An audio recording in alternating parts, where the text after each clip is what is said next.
Hey, everybody, and welcome to another episode of the Retro Wrestling Review USWA podcast. I'm your host, Gene Jackson, and please help me welcome back my esteemed co hosts, Joshy Polo and Richie Flamingo. No, I'm just kidding. Of course, it's podcasting's most famous nephew, Josh Briley, and the man with the most popular grandma in podcasting game today, Richard Mullican, both of P3 Radio. Guys, how are you doing this morning? Man, it is a great Sunday morning. The My voice is a little shot. We were talking earlier. I don't know if it's the Ozempic or the whiskey after the Tennessee win last night. You got to party how you party. If you party, it's like Tennessee won. You, Shoot me up with that Ozempic but and give me a shot. you gotta party like you're 41, dude, not Ooh, 21. Come yeah. on So now. a little rough Oh. That's this morning. ridiculous. A little rough this morning, but glad to be here. And I mean, like in life in general, that I woke I'm up this glad morning. I got another day. Shouldn't probably have. If life was fair, Josh, I wouldn't woke up this morning. So I'm just happy to be here. Tennessee won that bout in there. And Alabama played Nightmare Danny Davis, apparently. So They had a little bit more fight in them than that. Yeah. I wouldn't say that It about wasn't as Gene. one sided. I mean, that wouldn't have been a very exciting game, I suppose. Just get in there and lay down. That's what you do. So one thing that was mentioned last week when we were calling the match between was last week's when we had the match with Wolfie D and Danny Davis, right, for the middleweight Yes, title. That's yeah. the one we actually did the watch along on. I had somebody I didn't write his name down, but it stuck in my head because during that match, Richard asked, "I wonder if this ring stayed up in the studio all the time or if they took it up and down." Well, I had a guy message me and say that he used to help take the ring up and down in the studio, and that they did set it up and take it down Oh just wow. about every week. So I know mystery solved. when we were doing CW 30, they left that ring up. It was a short ring too. It was actually the ring that I trained in whenever we were training here at Thomas and Warehouse in Jackson, Tennessee. They had it set up, and when they put it in that they were getting ready to put it in there, they had to cut like 2 feet off the post um, to get it into the facility. So they had to have it shortened, and they just That's left one of it the up. lowest rings I've ever seen.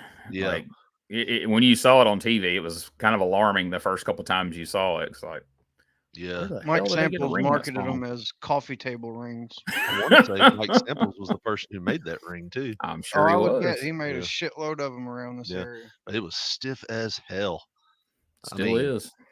good God, I don't know whatever happened to it. I know when Mr. White like decided he was done with wrestling, he sold all those rings. Every once in a while, I run into one in the wild. I'm like, hey, that was the ring we were in. But yeah, it was. They had 3 rings. They had the short one. They had the one that Big Show and Hogan worked in, which was nice. It was a great bumping ring. And then they had like an old WWF ring, like that was like the wood boards, the like almost like porch boards all the way across. Oh yeah. And Goodness. so yeah, that was always kind of cool. But yeah, I don't know why I started talking about that, but yeah, they left it up in Oh, because we were CW. talking about rings. That makes sense. Yeah. Tony Dabbs has got a new promotion over in North Mississippi, and they bought their ring from Mike Samples. He built it for them, so he's still at it to this day. So, so if you enjoyed those watch alongs during the last couple of weeks where we were talking over the matches, guess what? You're going to get a chance to hear some more because coming up on Tuesday, October 29th, 7 Hey, p.m. Central Time, right there on our Facebook page, facebook.com/retro wrestling review. You can see a Facebook live stream watch along with me and Josh and Richard. We're going to be watching some random USWA matches that I'll pick out between now and then, and you can join us. You can comment and interact with us in the comments. Let us know what you think of the matches. If you got questions for Meemaw or whatever you want, you can jump on there with us.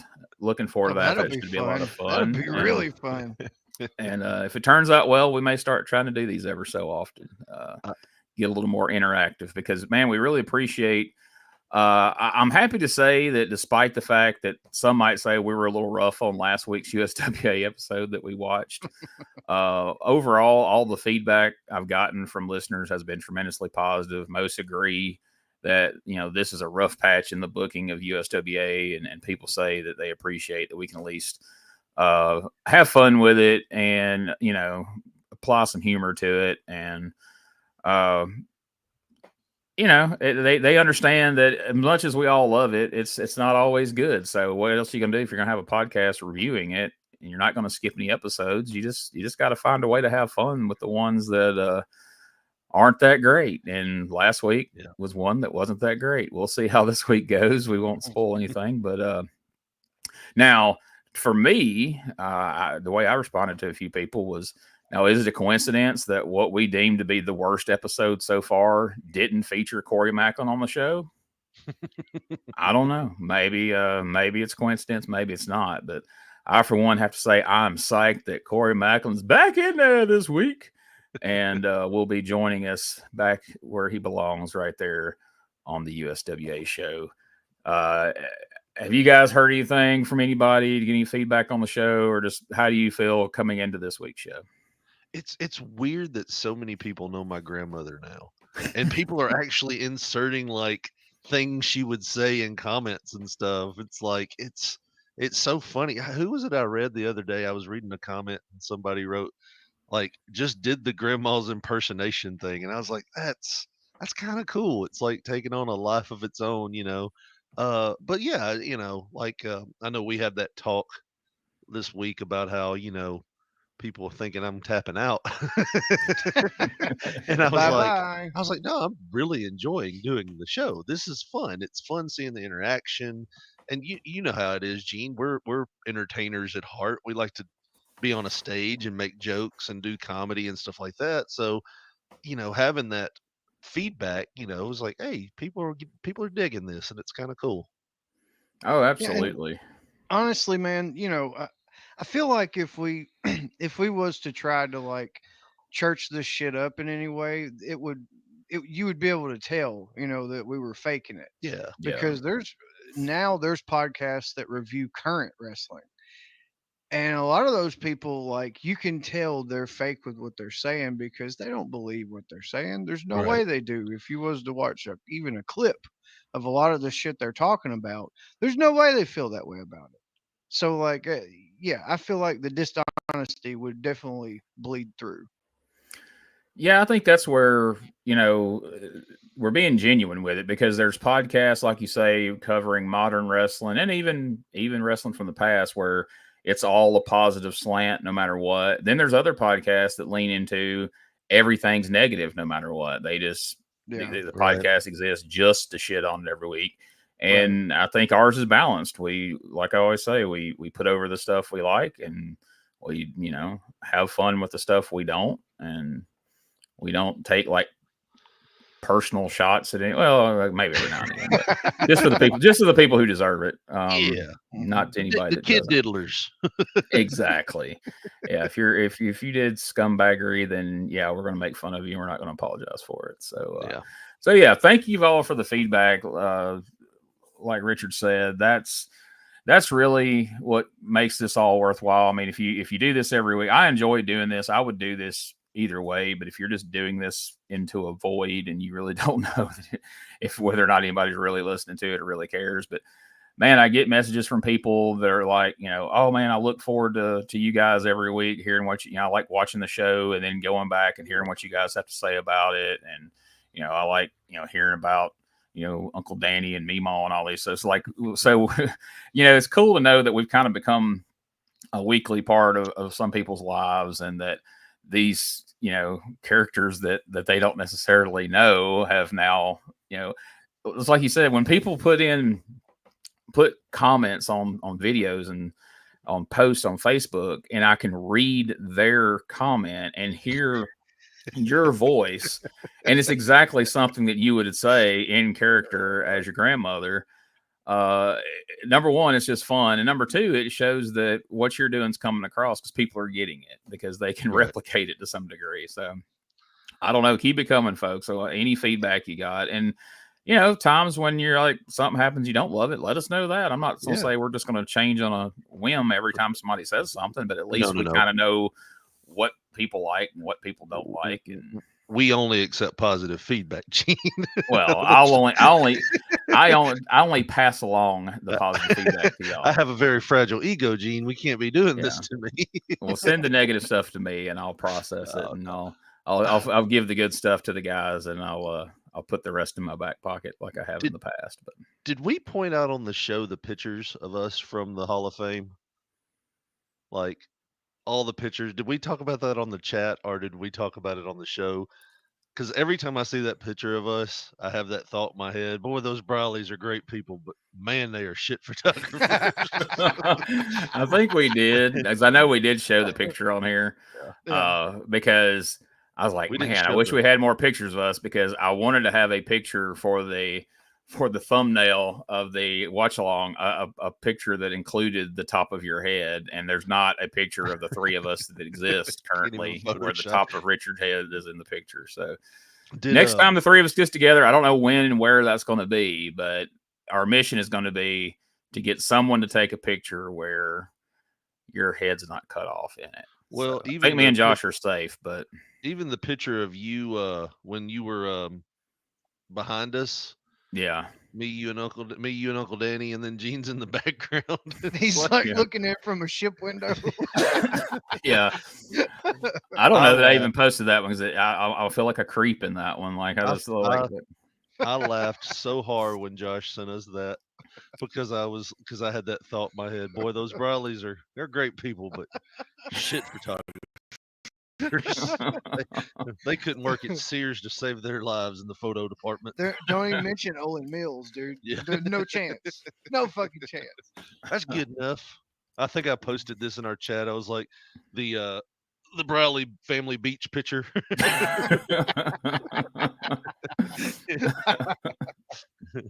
All right. So this week's show kicks off with Dave letting us know we have not one, but two championship matches. There's that one there. I'll load it and put it up on the screen next week. I forgot to do that. And just I guess I didn't mention, for those who following along at home, we are covering the May 15th, 1993 episode of USWA TV. You can find it over on the Retro Wrestling Archive YouTube channel. And this being the 23rd episode of the podcast. So we're trucking right along, guys. We've been doing this for a little while now. And honestly, it doesn't feel like we've done 23 episodes. I mean, obviously me and Richard haven't done all 23, maybe 19, 20, something like that. Yeah, you're right. I think y'all done 20 of them, or at the very least 19, but I think 20 if I'm not mistaken. But yeah, then there's a couple of interviews, but anyway, 18. We'll say 18, 19. But it just doesn't feel like we've done quite that many, and I think that's just because we're having so much fun with it. Like it just doesn't seem like it's been that much. Yeah, that's because this isn't work to us, Josh, but Richard is like just gritting his teeth, and Richard's like, this is episode 487. All I'm gonna say is, if I got 15 minutes to live, I'm gonna put on one of them USWA shows, because that'll make it feel like forever. Who says you can't live forever if you're watching a Burt Prentice promo about? Is it time to die yet? I'm ready to go, Lord. We got to pray. So we got two title matches today, which is fun because, the middleweight title had just disappeared completely for a few weeks without so much as a mention. And now for 2 weeks in a row, we got title matches here on TV. So it has come back with a vengeance. So we returned from the first break to Dave asking Uncle Danny if he has a prediction on who will win the middleweight title match. And, before we get to that, let's just go ahead and mention it. We talked about it last week. Josh, you had said that you felt like perhaps your grandma maybe had switched up the bags when she packed the bags, and maybe that shirt jacket that Uncle Danny was wearing last week was hers, and maybe she was wearing a nightmare vest to church or something. But I feel no, man, we've doubled down on it, man. he's wearing it again. So we'll like talk a little bit more about that in a minute. Looks like he took the shoulder pads out of it, so that was good. He took, but I can't go out there like this. So let's hear what Uncle Danny has to say to kick things off this week. Hey, we got the Middleweight Championship match coming up here in just a moment. Wolfie D is going to be going against Master of Terror. Danny Davis, the fans around here, I think most of us still consider this belt to be Danny Davis's belt, and I'm just wondering if you have any kind of prediction on the match. Well, thank you for the compliment there, but I've never considered the middleweight title my belt. I've always considered it the wrestling fans' belt. I've just been the one fortunate enough to wear it. Now, as far as predictions go, everybody knows that in the wrestling world, anything can happen. I'm not going to make any predictions about what's going to happen today during this middleweight title match, but there's one thing I know for sure, Dave, and that's the Master of Terror, and I'm talking to you, Master of Terror. You know me, I know you. And Wolfie D, it's not that I dislike you or hate you, but I am going to pull for the Master of Terror to beat you today. And you know why? Because the Master of Terror figures that you are an easier opponent than I was. That's why he came out here and cost me the title right here last week. Because he figures he could beat you. Maybe he can, maybe he can't. But he knew good and well that he couldn't beat Nightmare Danny Davis. That's why he came out from behind, knocked me out, and put you on top of me. Well, let me tell you something. Right here today, I'm going to pull for you, Master Terry, because I want you to beat Wolfie D. You know why? Because you're the man that cost me that title last week, and I want to be the man to take it away from you. Do you understand? Well, there's Danny. Nope, Danny. Wait. Hey, Danny, before you leave here, we didn't even talk about, you've got a match coming up here today, the Southern title against Brian Christopher. Well, I guess you can see that I got a lot on my mind, and maybe I'm a little nervous, But let me tell you something, Brian Christopher. I don't know what's going on in your mind, but one thing for sure I know you've been doing. You've been ducking Jeff Jarrett. You've been ducking Jerry Lawler because all of us know that you're a big chicken. Well, let me tell you something. You signed this match right here on TV today with Danny Davis because you thought that Danny Davis was going to be an easy opponent for you. Well, let me tell you something. Just because there's 20 pounds difference in the heavyweight and the middleweight division, don't think for 1 minute that Danny Davis is going to be a cakewalk, because Danny Davis has never been a cakewalk for anybody. Every time I step into that ring, I step in for one thing on my mind, and that's to defeat my opponent. So, a couple of things to address coming out of that. First and foremost, Uncle Danny coming out wearing that blouse would have paid off completely. I would have paid money if Master of Terror would have came out and pulled a Charlie Murphy and went, you know where you got that shirt? And it damn sure wasn't the men's department. I think my grandma was watching TV that Saturday morning. I bought that in a boutique in Branson, damn it. You better pay that back. I was telling Josh, it looks loud. Like, it looks sequency. Like, look here, Dave. I push up the sequence this way, they make a smiley face. I push them back down. But yeah, go ahead, do it, Dave. Try it. Do it. Draw on me. It feels good, don't it? Looks like as he's moving his arm, it's swishing because it's all that shit. Like, oh man. So when you originally watched this promo in its entirety, was there anything that Uncle Danny said in that promo that struck you as kind of odd before we get to the whole Brian Christopher business? Not necessarily what he said. I may be missing something, but it was more like he fucking forgot what he was doing, and he got all amped up about Master of Terror and walked away.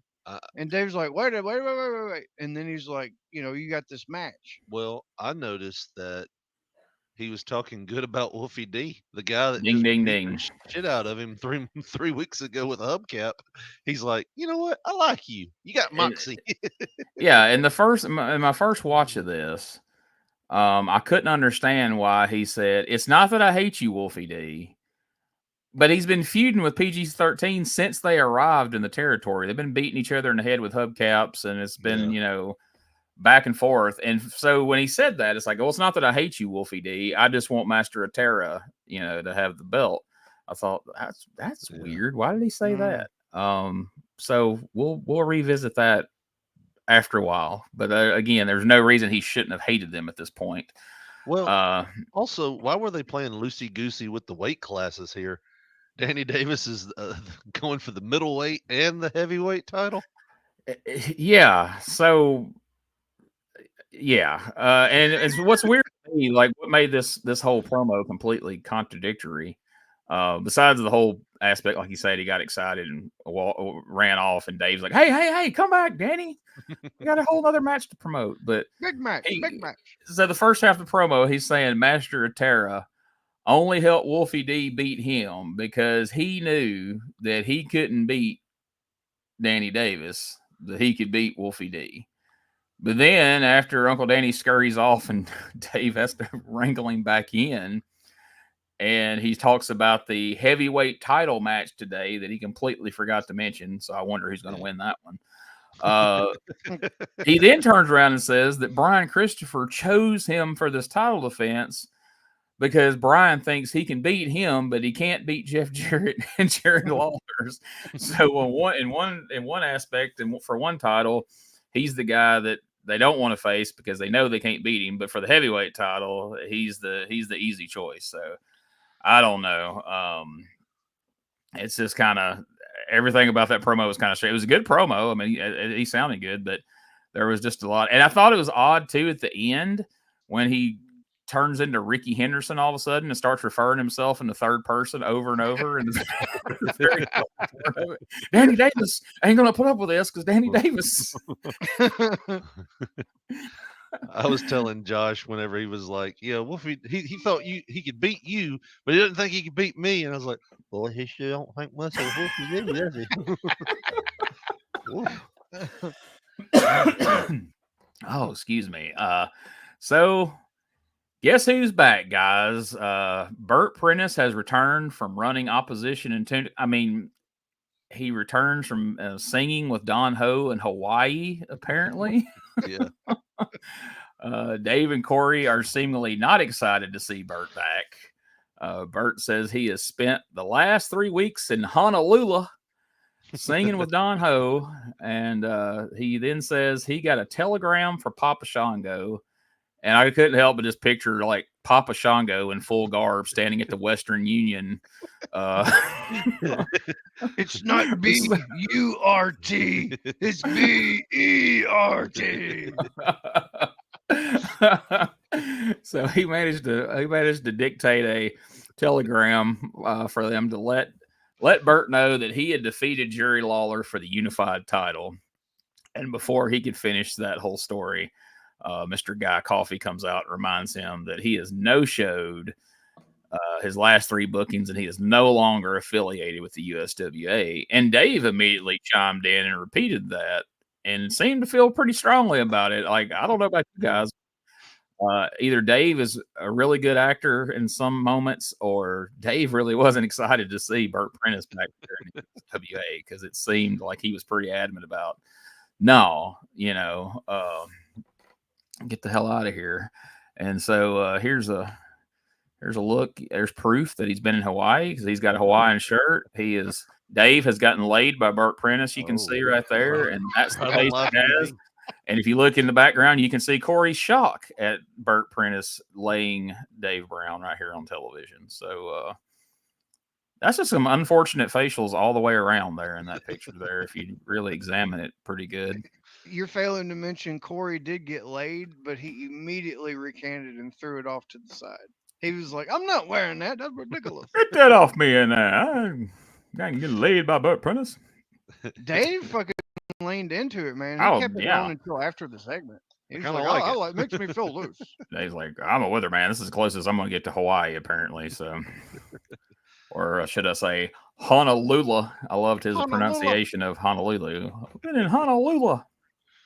I don't know who the fuck Don Ho is, but I thought he was just like saying I was doing wrestling shows with Dean Ho for 3 weeks, and I thought he just misspoke or whatever. Is he a singer? Yeah, he's a Hawaiian singer. He's the Hawaiian Elvis, I guess you'd say. That may be overstating the case, but is he the one that sang Tiny Bubbles? Yes, and until Burt decided to make it his own there. Not when I went into this episode of USWA, I did not expect to see Burt Prentice singing Tiny Bubbles after putting lays around the necks of Dave Brown and Corey Macklin. But here we are. And it happened. So our first match of the day, USWA Middleweight Championship match. Wolfie D taking on the Master of Terra. And so right out of the gate, something seems a bit off here. And we're going to take a look at a little clip.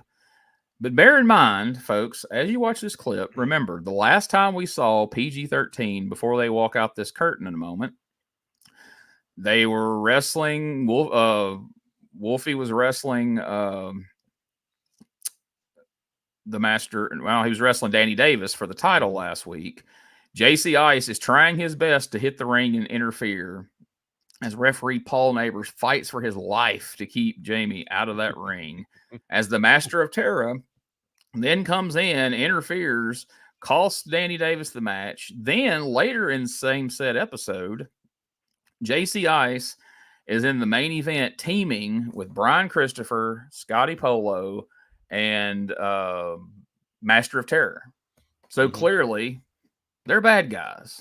But check this out. Well, here comes PG-13. JC Ice leading away. Wolfie D, the USWA Middleweight Champion. Somewhat surprisingly. Yeah, indeed.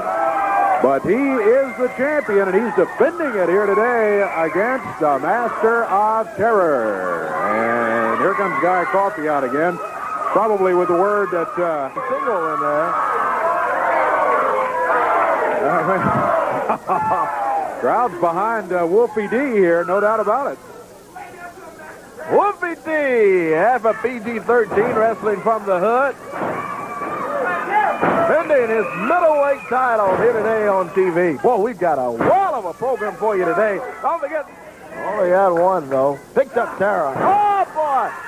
Referee T.D. still got the boot as Wolfie went around in there. Yeah, that was inadvertent, but the referee got knocked down on the spin there. Wolfie D climbing the ropes. Look out. He does that backflip off. What is this?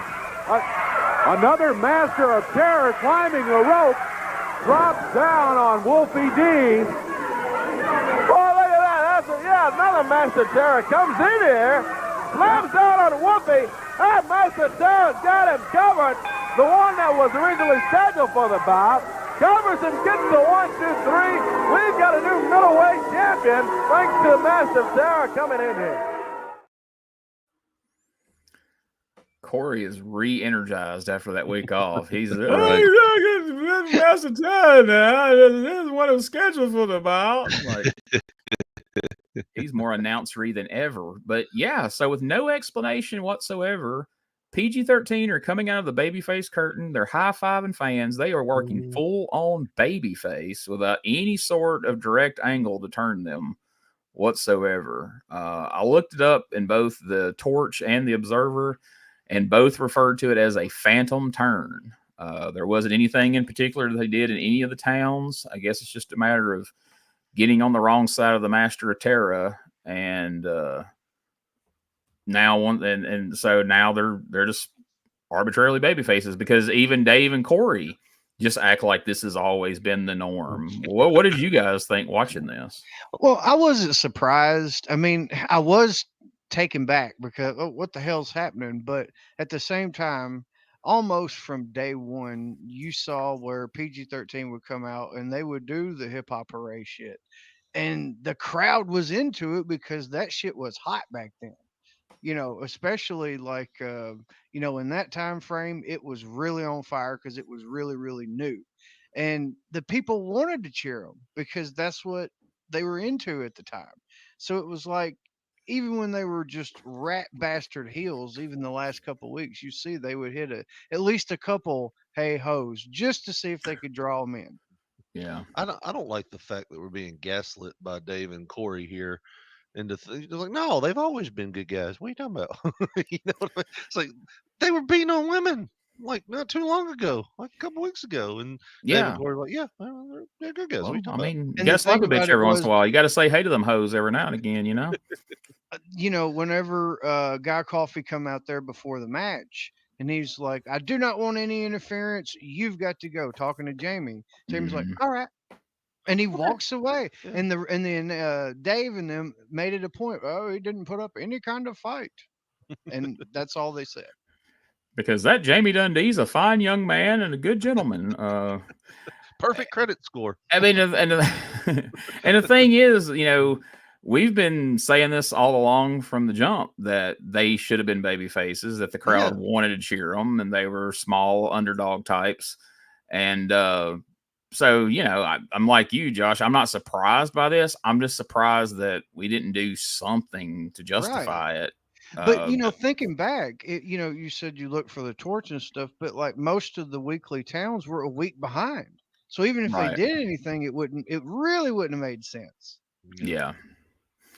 So it would have needed to have happened here on TV, but it's just I don't know. It's kind of a weird way to do it, but I mean the fans went along with it. I mean they didn't seem confused, and to me the biggest part of that was just the fact the announcers just acted like this was just the norm, because it wasn't, like I say, like Richard mentioned, it wasn't no time ago Corey was talking about how ridiculous it was that they were beating up a woman and just giving them absolute hell out there on their promos. But I can only assume that the second Master of Terra that came in was Ken Raper, I guess, but I don't know that to be true.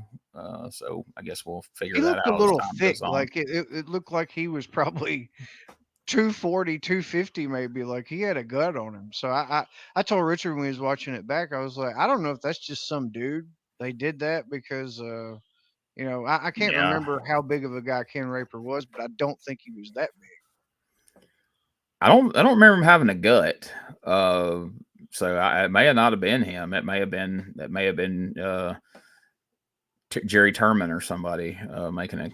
We're gonna get you on TV, Jerry. All you gotta do is show up.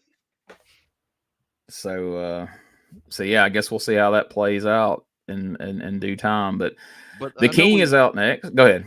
I'm sorry. I was gonna say, I know we've talked about this in the chat, but it doesn't shock me that they did this, because I feel like Memphis it's par for the course for Memphis just to go, who we got here? Oh, and we need some more baby faces.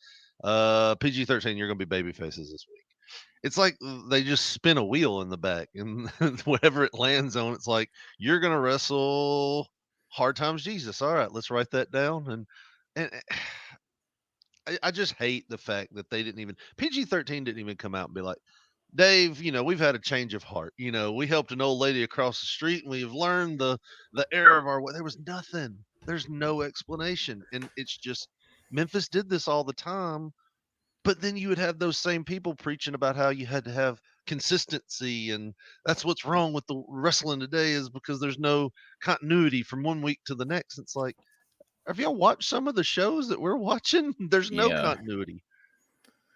And they wasted my time, because as soon as they come through the babyface curtain, I went, oh shit, I clicked on the wrong show. I must have missed a week or something. So I back out. I start looking at the dates on that show to the show that we watched the week before. And then there's a couple of the older Memphis shows that when I upload them, the dates were mislabeled. And it wasn't the week that it said it was. I'm like, man, this show's probably mislabeled. So that's when I started looking at the Observer and the Torch, because it has the dates of the actual, when shit was taped and all that. Yep. And then I read where it's like, no, apparently this week there was a phantom turn as PG-13 came out as babyface with no explanation whatsoever. And I'm like, oh, there it is. Okay, I'm not crazy. And I'm sure a lot of fans who kind of dip in and out on wrestling, who aren't as loyal as some, probably just turned it on that week and went, oh, I guess these guys turned good. They didn't really think much about it because I didn't see it the week before. But yeah, like you say, we're starting to see. I really didn't think that kind of stuff became that prevalent until way later on, like in the era you're talking about, when there wasn't a weekly show for them to be promoting. It was just, hey, we got a television show every week, and we might do a show at a casino once every 3-4 months or whatever, but it basically just existed for Corey to get the ad revenue, and I guess maybe split it with Lawler or something. But I like to think that we were putting more effort in back in the 90s, but at this stage, clearly we're not. We're just kind of winging it week to week. So the King's out next, and he he takes some time at the beginning to break Dave's balls about the recent weather and how it's affected his softball games. And then he promotes a couple of upcoming games in Jackson, Tennessee. And then now they even have a graphic to pimp Guy Coffey's phone number to make sure if you want your local softball team to be humiliated, they can come to town and do that for you. But speaking of pimping phone numbers, I don't know if you guys remember in the 90s how big 1-900 numbers had become in this era. Mm-hmm. They were all the rage. There was hundreds of them, if not thousands, for just every kind of thing you can imagine. These 900 numbers. Well, USWA has got with the times. They might not have time to properly book the show, but they have found time to get themselves a 1-900 number. And apparently, Corey, apparently they've got a lady that's going to be on there. She's going to be getting the dirt, if you will. I would have preferred having Corey take the Mean Gene approach here. Want to know what Bert Prentice is where he's really been and what he's really doing here? Call the USWA hotline. And if you got 6 kids like me, make sure they got your permission. But we didn't do that. They're like the Villanos. If you watch later Memphis wrestling, it's Corey Macklin Jr. number 1, 2, 3, and 4. Like George Foreman. Oh my God, dude! We tried to call that number last night. So Josh came over after the win last night. I guess he thought I was so inebriated that we were going to have a repeat of 2 years ago. When Felt like you might need some wrangling. So he came over and we watched the show together. And we tried to call that 1-900 number, and our phones apparently will not allow us to call 1-900 numbers. I've never tried to do that on a cell phone, but it was just like, you don't have this ability. Both of our carriers were like, it wanted us to dial 611 to talk to customer service, and I'm like, imagine that. Hey, I'm trying to dial this 900 number. Can you just please connect me and quit bullshitting? Like, who does that now? They're going to connect you to customer service. Goes, sir, why are you trying to call a 1-900 number? You know they're very, very crooked. They steal your money. USWA is not even in existence, my friend. It's like, my internet said I'm trying to talk to a sexy lady. Just connect me, Jose. Jose. Just get in that chat room. It's 2024. All right. So after we get through plugging the hotline, we have after a little miscue with the graphics on the screen, they finally managed to put up this, which is a still from an upcoming movie where Jeff Jarrett and Jerry Lawler are doing a small part in a movie with Michael J. Fox that ends up being called Life with Mikey. And if you want to know more about this movie, call 1-900 USWA in there. But they didn't tell you the name of the movie. You had to call the hotline to find out more details about the movie. So we're already in it. We're figured this out, how we're gonna make this hotline work for us. And then the King lets us know that there's a big tag team battle royal that will either be called the Red Man Rumble or Battle Bowl 93. He called it both throughout his part of the promo. Dave then promotes a big Hugs Not Drugs event coming up. And Corey reminds us to not miss Scalding and Malden in Malden, Missouri. Richard latched onto that Hugs Not Drugs so hard last night. I felt like he would. We need shirts. They haven't done it before. We'll make so much money. We'll make so much money. It's such a better slogan than that sign that's right over there on our wall. What does that sign say, Josh? Please do not feed the whores drugs. That's the sign we have in our studio. But I mean, Hugs Not Drugs seems way better. I feel like somebody's already made that shirt though. But that's not stopping anybody from. Yeah, I don't mean we can't throw one up over on our t-shirt store, by golly. So we'll get right on that. Kids, because the kids right now they have these shirts that say "Choose Nugs, not drugs." Yeah, like chicken nuggets. Yeah. But I think Hugs Not Drugs. That you could start a movement with that. Yeah, fill the void that Dare left when it left our school. Might even could do a concert series. Yeah. The chicken nugget thing is going to promote childhood obesity, and now you're creating a whole nother problem that I can relate to. So I feel like there's some of these wrestlers though that do not need to live by that creed because they probably get in trouble. Yeah, and also, have you ever hugged a fat kid? It's nice. It's nicer than hugging a skinny kid. So, yeah. All right. Well, let's not promote hugging kids right now on the same episode. That there's two Master of Terras out here, and we're talking about hugging kids. This could go. One of them's named Raper, and the other one, exactly. One of them's named Raper, and the other. Anyway, Corey mentioned they'll be coming soon to West Point, Mississippi, and I actually went to that show back at this time period. And so when we get to it, I'll tell you a little bit about how that experience went. How close was West Point to where you were living at the time? It was 18 miles. So that's not a bad drive. Nice. No, they were literally almost in my backyard. Was it worth the drive? We'll talk about that when the time comes. Let's just say there was a poster that had a card on it, and of the 12 wrestlers that were advertised on said poster, 4 of them were actually there. One of them being the Master of Terra, actually. But, yeah, we'll talk about that. I did not. I did Hugs, not. not drugs. Come on, get with it. Come on. He did ask me if I had any pictures, which I thought was weird, but you ain't got any pictures of you in your underwear, do you? Just wrestling around? After you just ran out of the shower to save somebody from a never mind. We hadn't got there yet. So then before he leaves, Lawler brings the floor director on camera, who he then asked to fix the monitor, and he and Jeff Jarrett shared dressing room. This felt odd, but perhaps it will come into play later. We'll just have to stick around and find out, won't we?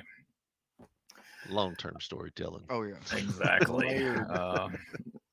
They're layering it this for all the stuff that they're not prepared for. They're definitely laying the groundwork for one particular part of the show that we could have definitely, in my opinion, did without. But after the break, Simply Divine comes out with their new manager, Bert Prentice, who proclaims Dahl and King to be 2 of the hottest men in the whole world. And I suppose he would know. Are you surprised? No. As soon as I saw Bert, I was like, well, I know who his team is. I know who he's finna get. The minute 2 guys who come out as part of their gear wearing thongs, I was like, boy, Bert's mad he quit. He left at just the wrong time. Bert then says if anyone in the USWA wants to go to the WWF, he can get them there. He can have you headlining WrestleManias, SummerSlam, Survivor Series. But you just have to do well. Thankfully, he didn't get into what you'd have to do for him to get there. But I would imagine it would probably make Mel Phillips blush. But anyway, I bet somebody heard him making that speech in the locker room one day, and they were like, "You need to do that on TV, man. That's good. I can feel real." Go out there and say all of that. So Dahl and King signed with Prentice right there on camera. They signed their contracts for him to be their new manager. And Dave Brown looks over his shoulder and confirms these were actual standard contracts. So this ain't no phony worked bullshit here, guys. This was a legitimate contract signing right here in front of our very eyes. God, and so more on this Rumble, BattleBowl 93. It's going to feature 9 tag teams with $10,000 to the winners. And the names Harlem Knights and Moondogs get dropped during this promo as well. Mm-hmm. And Rex King closes out the promo by shamelessly ripping off the Grappler's old catchphrase. But, I mean, they both come from Portland, so I guess that's forgivable. What did you think about Bert Prentice signing Simply Divine here on television? Sorry. You want to go or me? Well, you go ahead, because mine was going to be a little off topic. Go ahead. Well, I was just going to say, like I said before, I wasn't surprised because as soon as I seen Bert coming back, he's getting Steve Dahl, Steve Kyle, Dahl, Rex King, Rex Dahl. You know who it is, Simply Divine. He's going to get him, and that's going to be his new team.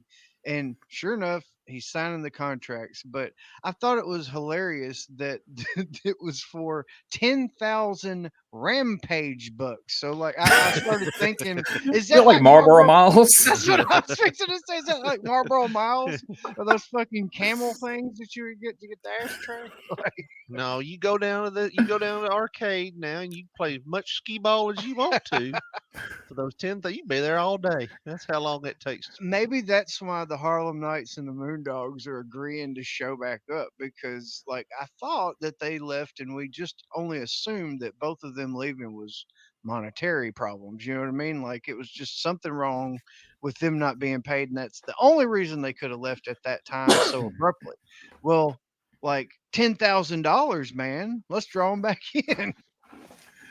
And then at the end of the night, Nelson Fraser's like, "What the hell are Rampage dollars?" And then it's like Dumb and Dumber. That's as good as money, sir. Yeah. And my thing is, are we just blatantly ripping off WCW, match names now and pay-per-view names? Well, maybe Yeah, that was why we it took was one or Wrestle the War. other. Now we've took Battle Bowl, but we're just taking the names. We're not taking the concept. We didn't do a War Games with Wrestle War, and we're not doing a. To me, I mean, their booking is almost this way anyway, but it kind of would have been fun to do the Battle Bowl, draw the names out of a hat concept for tag team matches one night here in USWA at this point. But then again, it may hit a little too close to home, right? I mean, they're already doing that, Gene. We just don't get to see it. It's more of a wheel, spin the wheel, make the deal kind of thing. So, I mean, we're drawing out, and it's going to be Danny Davis and JC Ice against the Master of Terra and Wolfie D. Oh my God, how's this going to play out, folks? Ooh.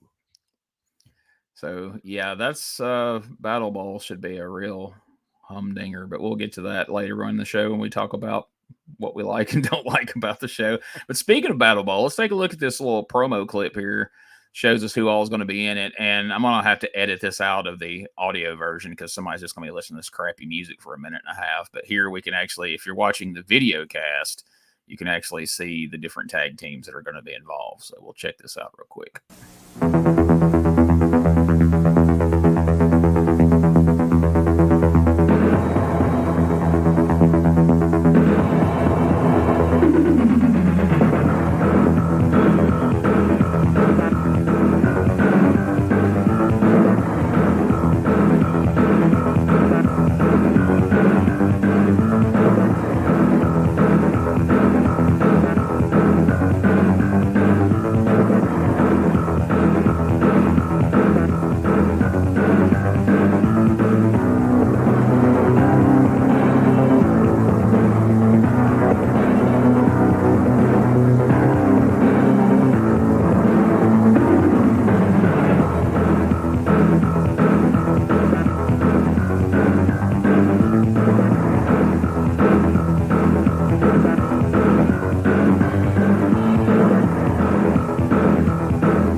Probably Night of 29 Stars.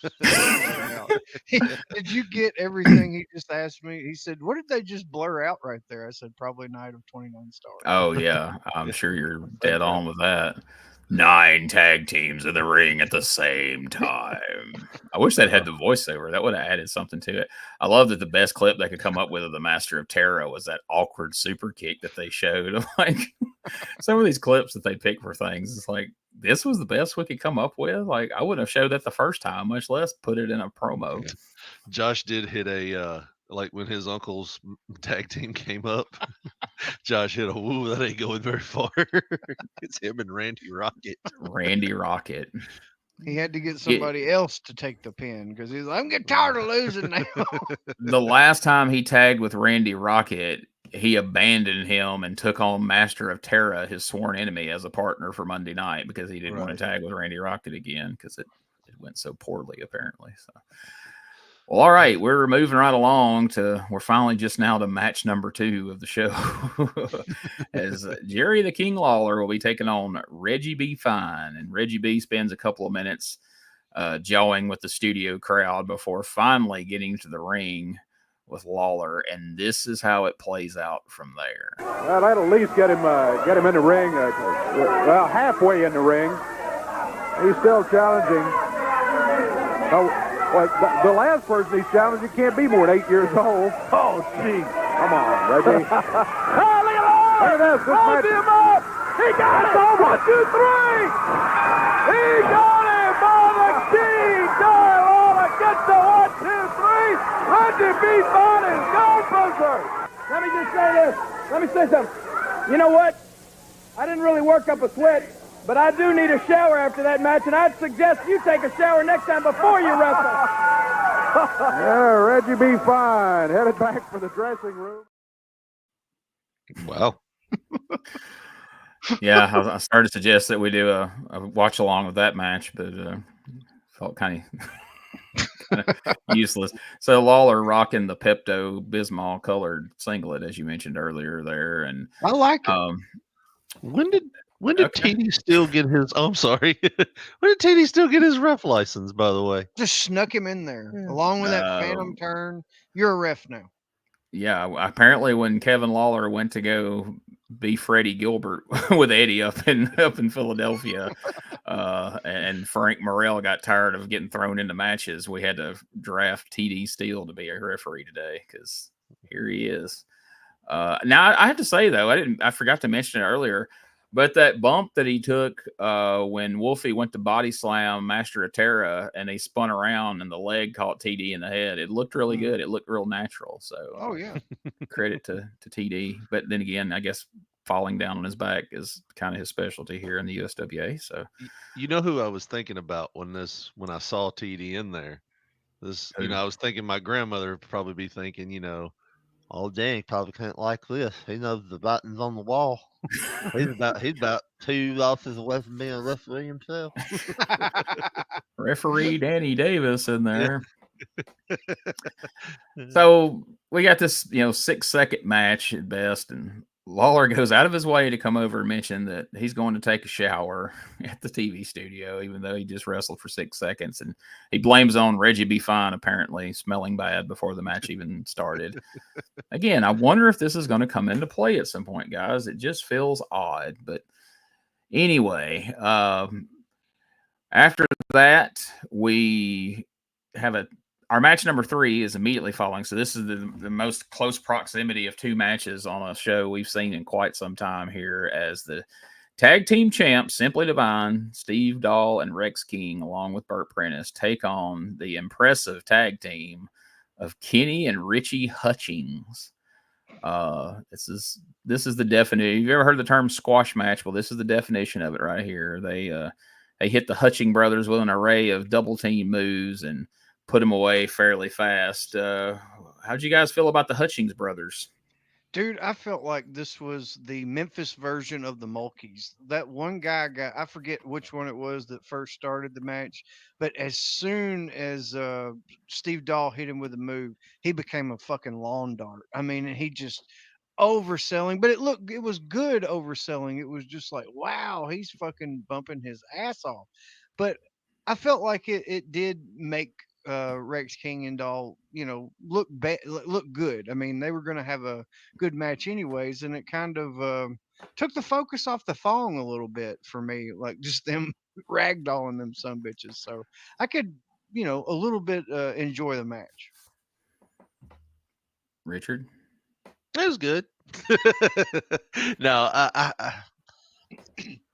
with jobber matches, I tend to, lose interest in a little bit because we know what's going to happen. We know, how they're going to be portrayed. But like Josh said, I thought the way they sold the moves and everything was really good. It was a big difference between them and, like I said, Hard Times Jesus. So like you could probably tell they might do something, or they might just have worked themselves into just being the regular job guys. I'm disappointed that you didn't bring up the nickname you had for Simply Divine while we were watching it back. What did I say? He called him the Yeast Infection Connection. That tickled the shit out of me, dude. I forgot about that. Oh, Might have had a was, few when I said that. Yeah, I was. Yeah, you keep having to remind Richard of these things that he said last night for some reason. It's almost as if he doesn't remember them.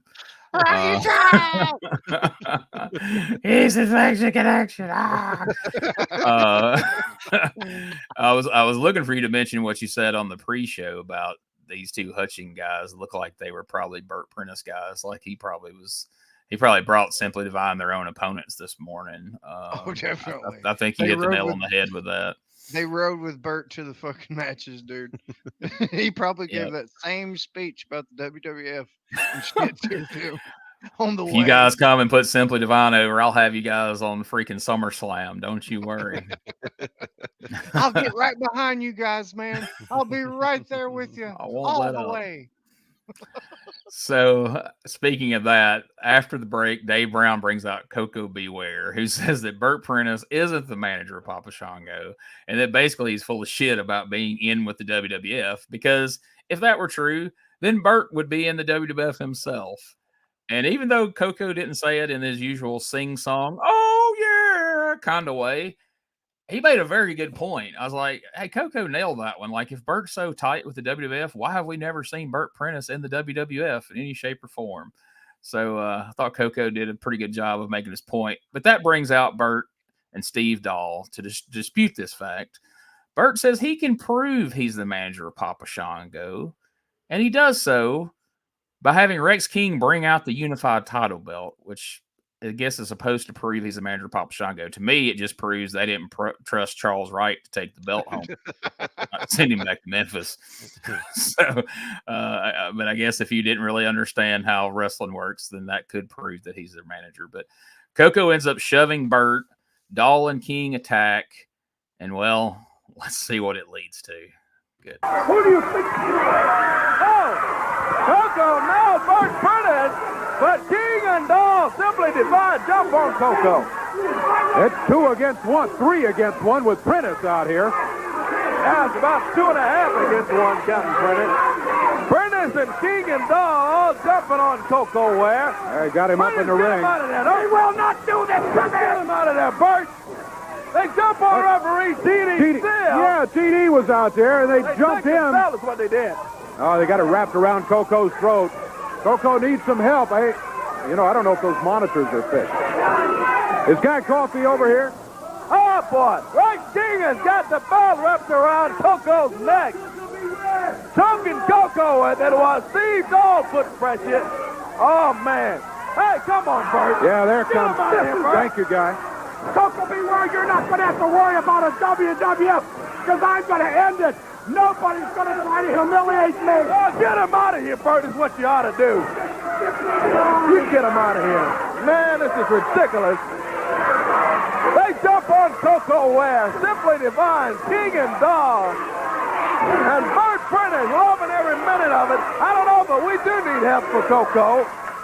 I don't know, Jerry and Jeff. Did you get a chance to buy the coffee? Well, yeah, the Hutchings brothers came out here to help. Guy, if you're over here. Prentice, get him out of here. Come on, man, get him out of here. Boy, they continue choking Coco with that belt. Man, that's hard. Here comes Lawler. My goodness. Hey, the King comes out. And Lawler, I guess Leeway Lawler may have been in the shower in there. Yeah, after his match, he was in the shower, looks like, but thank goodness Guy was able to find him and get him. Not a respirator at ringside. Putting up with that stuff. Get out of here. Yeah, well,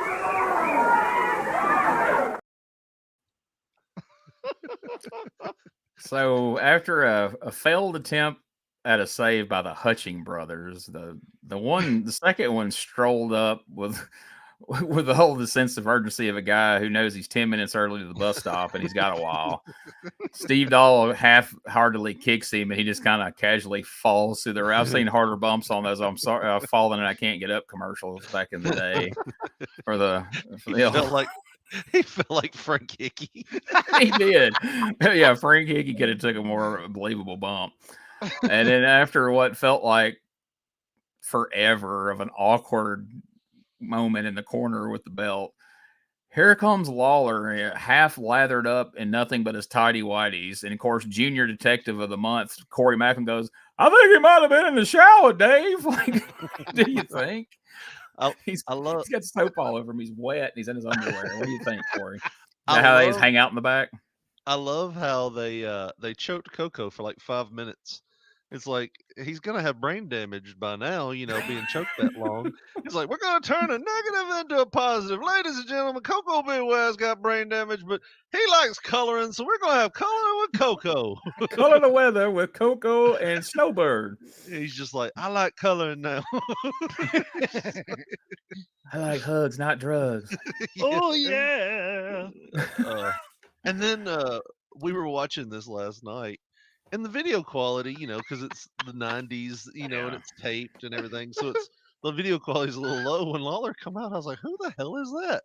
And Josh started laughing. I was like, it looks like a Polynesian man is in the ring. Who's that Polynesian man? Is he new? I was like, that's Lawler. It blew his fucking mind. He's like, what? Rewind it. I really became an old man. Who's that Polynesian feller up there? I thought High Chief Peter Maivia had been reincarnated. Dude, but like we talked about on the thing for Patreon before the show, that Super Tan King, I feel like that was the only way he was going to get to show his tan off.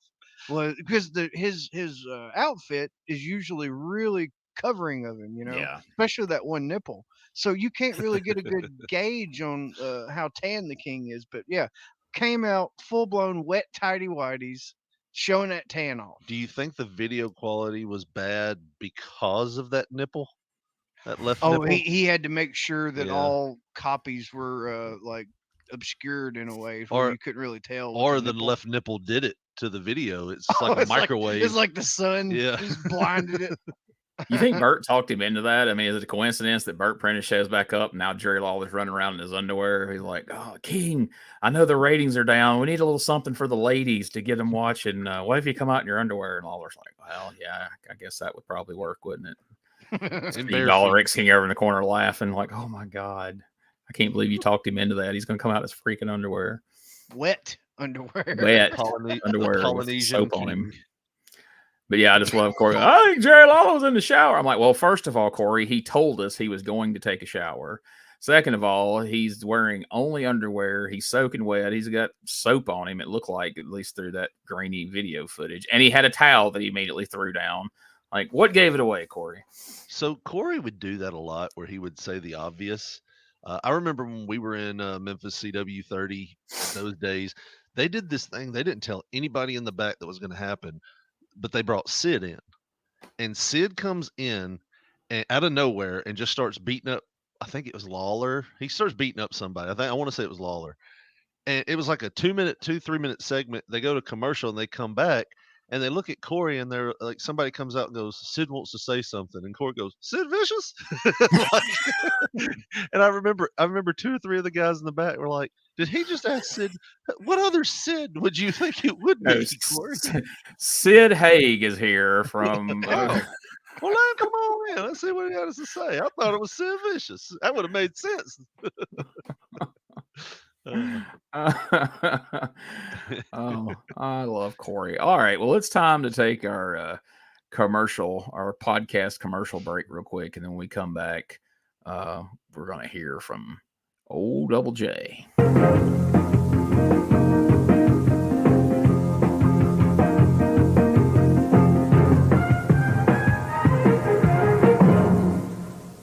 Hey guys, Ray Russell here, curator of the WrestleCopia Podcast Network, inviting you guys to listen to many of the programs here as part of the WrestleCopia brand, including, but not limited to, the Wrestling Memory Grenade, currently covering the 1988 and the WWF project.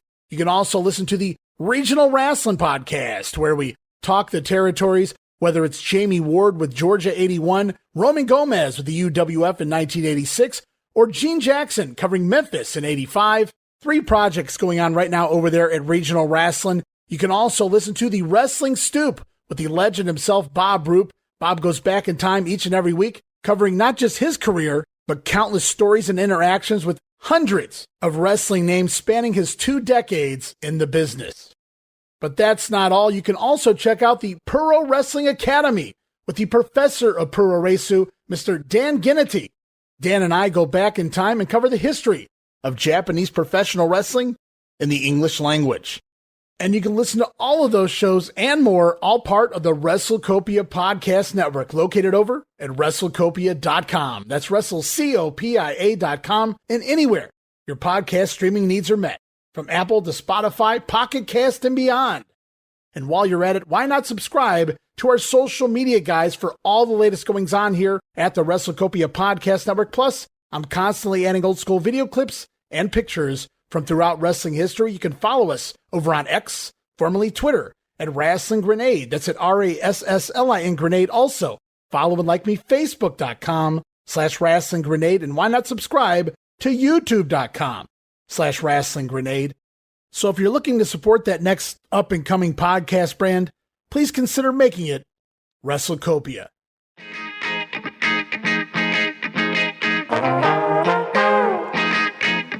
Hey, it's Bob Smith, and guess what? The Outdated Wrestling Hour is now part of the WrestleCopia Podcast Network.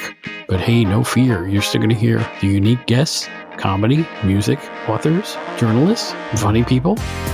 Who knows who's going to end up on the Outdated Wrestling Hour? Remember, it's all new and all old. So check it out in the WrestleCopia Podcast Network and wherever you get your podcasts. Listen if you know what's good for you. All right, guys. So when we came back from The Bronze King. You're welcome. In case you didn't get enough the first time. Producer Smokey felt like we needed that for the break, apparently. But so as we come back from the break on this show and that show, we see a replay of the match where Brian won the title, of course, featuring Steve Dahl's Trip O'Doom that ended the Southern Heavyweight title reign of Jeff Jarrett. And that brings old Double J out for a promo. Now, check this out. So Jeff, to me, is dressed like he's ready to play a small-town attorney from Mississippi in a movie adapted from a John Grisham novel here. And Dave does not look happy about it for some reason. He refers to Brian Christopher as a devout coward, which is a new term for me. I haven't heard that one. He says that Brian takes everything as a joke and he doesn't respect anybody. And then he goes on to say that he's handpicking his opponents so he can avoid wrestling guys like him and Lawler. And he goes on to say that he can do everything he can. He's going to do everything he can between now and time for their match on Monday night to force Brian to put the title on the line, which basically makes poor Uncle Danny look like shit because he's essentially saying it's a foregone conclusion that Uncle Danny is not going to win the title today. So apparently Jarrett and Meemaw are of the same mindset when it comes to Uncle Danny. And then, like everyone else, Jeff is promoting BattleBowl 93. He specifically mentioned the return of the Harlem Knights and the Moondogs. And in my opinion, guys, neither one of those teams have been gone long enough for it to feel particularly special or meaningful that they're coming back. So I really don't even get it other than just to fill 4 spots in the match. I mean, you guys feel differently, but I mean, really, does it feel special that they're coming back after a big 3-4 week hiatus here? I mean, honestly, with the tag team situation as it was, the void that they left when they... It was a big void. Yeah, because you've only got 850-pound void, Dave. Well, you've only got Simply Divine. I'm more than positive this is why PG-13 made the turn, because they just don't have that tag team on the the face side. So, I guess it was, we have to do this because Jeff can't do tag team all the time. It seemed like that's what they were going to. Somebody teaming with Jeff was going to be the baby thing. But yeah, I like it. What did they have against bringing the Nightmares back? You know what I mean? Was there something they didn't want to do? Because, I mean, they weren't above having somebody work twice in a show. So why not let Ken come back, put the star on it? Why is Uncle Danny teaming with Randy Rocket? I've never specifically asked him. I don't know if he's ever talked about it before, but yeah, it was like after 91, I saw the results that they supposedly was in Global for that tag team tournament when Global was starting, but I never really saw the Nightmares advertised after that. I think that would have been the last time that they ever teamed together as the Nightmares. You know, they would be American Eagles at different times and Masters of Terror. I think Danny Davis was even a Master of Terror at a couple of random points, you know, unbeknownst to anybody. So what did y'all think of the look for Irwin R. Jarrett here? It literally did look like, you know, they just lynched a black man on TV, and now here, like as you said, here comes the lawyer to make sure the cocksuckers Steve and Dahl get put back, or Dahl and King get put into jail. That's the night that the lights went out in Georgia. I say, Stephen Dahl, you are not going to come to our fine town of Memphis and steal my Southern Heavyweight Championship the way you did, tripping me in there, as Corey Macklin would say. I want y'all to picture something. I want you to picture a man that has been beaten for his heavyweight title. Now I want you to picture that he's white. Hit him with that time to kill. Picture them hanging a wrestler in the turnbuckle by a belt around his neck for several minutes. Now, I'm sure you're asking yourself, now, Jeffrey, why did you not come out and save Mr. Ware? Well, that, sir, is because I was out studying my law books out in my car, and I was not aware. Right. But thankfully, the King, Jerry Lawler, stepped out from the shower, and he made the save. Oh, Polynesian. As Polynesian as he may have looked, it was not. It was the King after the tanning bed. If you want to go to the tanning bed, you can go down on Mendenhall to tan our friend Mr. Jared Turman. CBD pawn shop, trade emporium. I love how best stand-up beds in Memphis. I love how they had to keep giving Lawler like excuses as to why he wasn't going to be out there to help Coco. It was like he comes back, crosswalk light was broken, man, and I had a flat tire. He's got the bad case of the diarrhea. He had to go across the street to the subway because, you know, they got the bathroom door that locks. You don't just have to use the stall. I hate using those stalls. Jeff, you're kind of getting off course. Oh, anyway, Dave, I'm sorry. So yeah, that was our Jeff Jarrett promo of the week, and it's almost as if he heard you guys making fun of him last week because he didn't stumble through that one. He really didn't have any faux pas there. Or did I just miss it? Oh no, it was a good promo this week. He was I guess the gas leak got fixed, man. Everybody was on their P's and Q's, or minding them rather. Well, yeah, they fixed the gas leak. They just in the process tore up the monitors, and everybody was off their game because they couldn't tell what was happening. So of course, hey, one other thing I meant to point this out when we the whole point of me showing the freaking Battle Bowl promo there, I wanted to point out, and you guys have kind of touched on this. So obviously we're reaching for tag teams to have 9 tag teams in this Battle Bowl. We've put together Uncle Danny and Randy Rocket. We've thrown together Jeff Jarrett and Jeff Gaylord. But is there a recent tag team that we've been seeing in action who are absent from this? The fucking Young Stallions. Thank God. Thank God. Yes. Could have made it a 10-team Battle Bowl. That would have sounded better, looked better on a fucking sign. But you know what? We'll just make it 9. Get the fuck out of here. And immediately let the Harlem Knights or somebody just toss her. Like soon as their bell could still be echoing through the arena as they go flying out of 2 different sides of the ring. But those guys are so inept. They didn't even want to do that. They just left them out altogether. So yeah, I thought that was fun. I'm thinking they didn't do 10 teams because I don't think that ring could have held that much weight. No, especially not when 2 of those teams are the Moondogs and the freaking Harlem Knights. But I just think it would have been fun just to rib those guys or just to punish those guys for being the shit. So it'd have been like, all right, Moondogs, as soon as the bell rings, throw the damn Marinos out of the ring and just beat the shit out of them with chairs. The entire match, like while everything else is happening in the ring, y'all just beat them around ringside until y'all have to slide back in and get thrown out. But I guess they didn't want to have them anywhere near a main event at the Coliseum. The house is already pretty sad. We don't want to bring things down any more than we already have. So So, of course, we heard from Jeff Jarrett in that segment. So immediately we have to follow that up after the break with Brian Christopher. So Brian comes out and calls Dave Brown the weather clown. And Dave snaps back immediately with, you want to talk about matches or do you want to steal Jimmy Hart lines? Which was a pretty salty comeback for Dave Brown. I was impressed. How'd y'all feel about that? He's like, there's going to be a man cursing later. I'm all worked up. I was like, damn.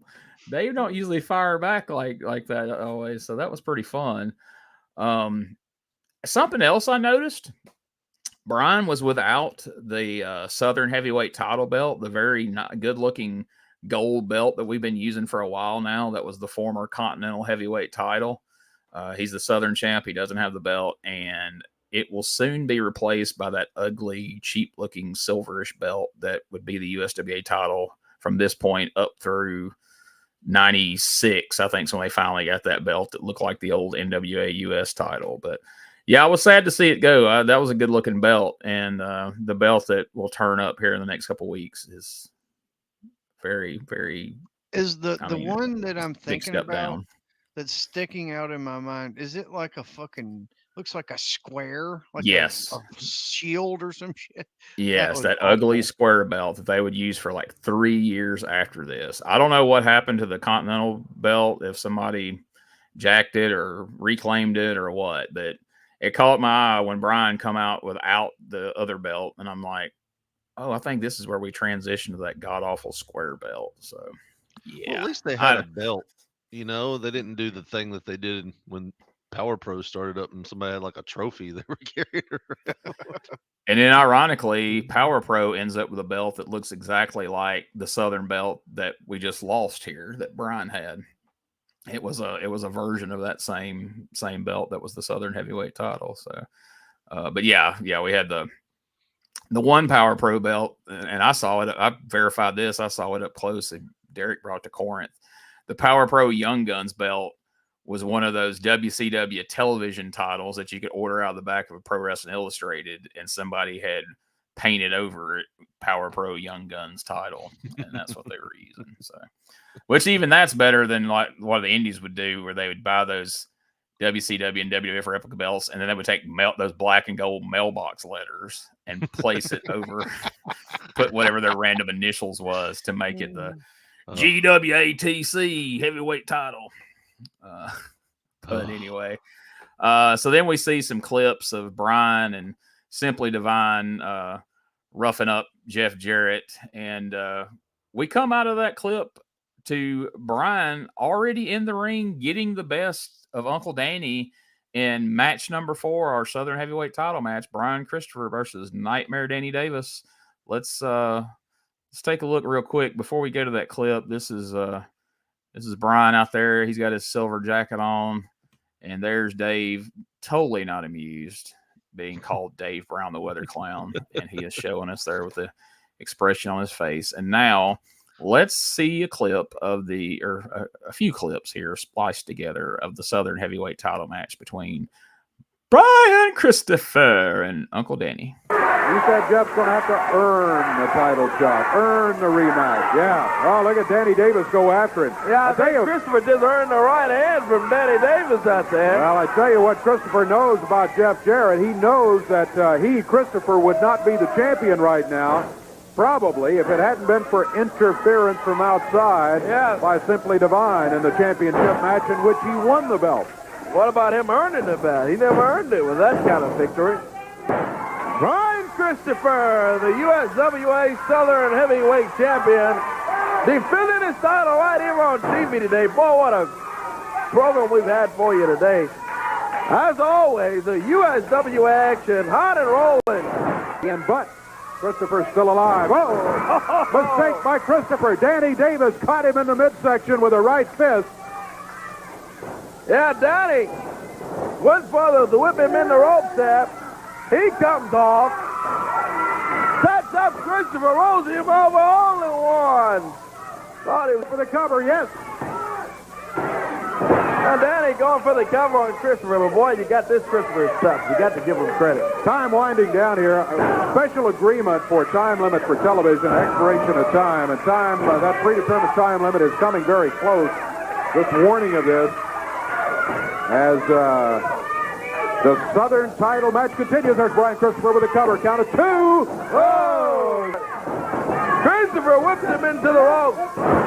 DDT on him.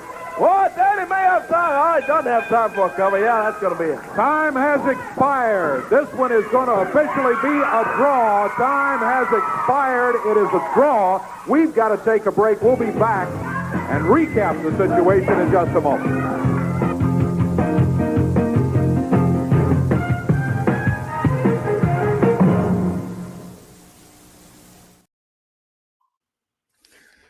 So, good little TV match here that goes to the time limit draw. And you know what? I'm not even mad at that because you can't beat Uncle Danny going to his middleweight title match on Monday.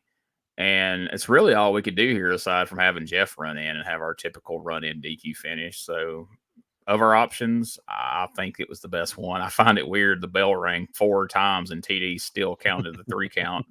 I don't know if that was done on purpose just to illustrate that Danny had him beat or if he just wasn't paying attention. But either way, I like it because it showed that Danny Davis could beat Brian Christopher. So, but then again, Brian could always come back and argue, well, I didn't kick out because the bell had already rang. I wasn't going to expend the energy. So what did you guys think of that match? It's hard to believe what grandmother experienced, but let's hear her story. Danny's now losing the father time. Look at him. Can't even be a time limit. I thought I was watching something crazy. They had Danny that was on top. Did he know he was on top of Brian when they counted as 3? I don't think he knew where he was. I think he was concussed. He got knocked plumb silly. And notice, even though he won, he wasn't expecting his hand to be raised. That's why he's like, nothing's out of ordinary here. That's what happens. Nobody gets a hand raised. What's that? Sorry, Josh. Oh, no, you're good. Go She ahead. had to float on in here. Yeah, go ahead. I forgot what I was fucking saying. No, I mean, it was a good match, dude, but I like the way that it ended. That, like you were saying, you didn't want to just beat him fucking flat, but I swear, Yeah. I would have bet every bit of money that I have that the Master of Terra was going to do a run in. Oh, because yeah. of everything that was happening. It needed to end with, not one way or the other. And this was perfect for TV. Maybe they were just thinking, we just tried to lynch a man. How about we give him a nice clean match? I hated though that I felt like maybe Dave forgot to mention how much time was allotted, like at the beginning of the match, and it was just like right there, 30 seconds before it ends. He's like, "Oh yeah, by the way, the time limit's about to expire." That's the I only like that drawback to this. he didn't give a specific time. He says, on these expiration of time match, we have an agreed upon allotted amount of time beforehand, and we're almost to the end of that. You talk about as non-specific as you can be. Like, why don't you tell us that you don't have a set time without saying you don't have a set time? Like, we're just fixing to ring the bell when it's time for the commercial break here in just a second. Like, For all you fuckers out there with a stopwatch. yeah, fuck off. We only agreed to 8 minutes and 22 seconds. That's what they both sat down. Brian and Danny Davis both agreed to this, so that's what we had. I love how Dave gave the definition of a time limit. An agreed allotted amount of time. It's like, yeah, that's a time limit, Dave. Yeah, that seemed like one of those Captain Obvious things that Corey Macklin should have. Like, Dave should have mentioned time limit. And Corey go, well, Dave, a time limit is when you got a limited amount of time and you can only wrestle in that time. Dave, like, yeah, that's time limit. But no, I totally agree. Like, if gun to my head, if somebody's like, how's this match going to end? I would have said both Masters of Terror are going to hit the ring on Danny Davis and PG-13 are going to come out and make the save, because then that sets up the title match Monday night. That sets up PG-13 against the Masters of Terror for Monday night. And actually, for once, it probably would have made more sense than ever as far as a finish that helped establishes a match on the card, because until 30 minutes ago, we didn't have 2 Masters of Terror for that tag match. or an hour ago at this point, I suppose. But anyway, I'm glad we didn't get that. I would rather, like I say, Uncle Danny come out looking a lot better in that finish. And it also established this narrative we're trying to drive home that Brian is just hanging onto that title by the skin of his teeth every chance he gets. And he's trying to avoid competition and just hold on to it by any means necessary. So I think it works. I was happy with it. So one last commercial break, and now we're going to hear from the King, who, thank goodness, has put some britches on now. He's rocking some Zubas, and we know they've really hurt Coco because he's rocking the classic Memphis Holiday Inn towel neck brace, which has become a staple of USWA wrestling. Lawler gives his standard fired up promo about signing death warrants and such, and not to be outdone, while the King is a little fired up. Turns out Coco is absolutely fucking pissed. Let's hear what Coco has to say here about what happened to him earlier in the show. I'm back, and nobody puts a strap around my neck because them damn days is over with. I'll tell you now, Prentice, you done stirred up the birdman. And I tell you what, you bring in the damn body you want to bring because I'm going to beat the hell out of I don't care. So I know you're upset like that, King. Because he don't trust me, baby. Nobody used a belt on me. Nobody. Let's put it in. Monday night. That's when to get him, Coco. Monday night. I know you're upset, Coco. Monday night down at the Coliseum. That's when to do it.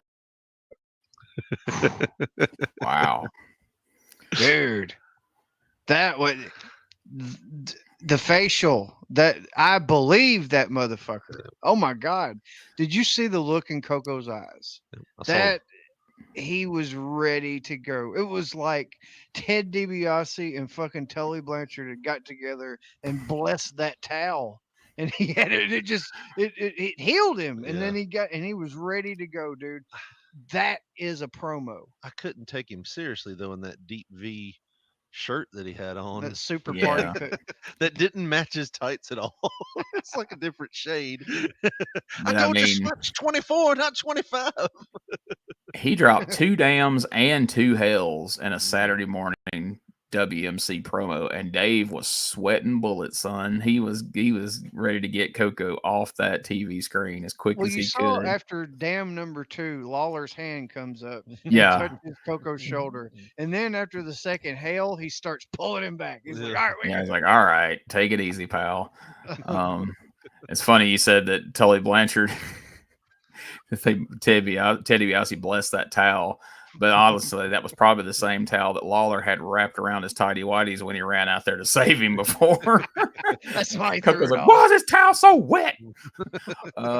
Just wrap it around your neck. Go. We ain't got time for this.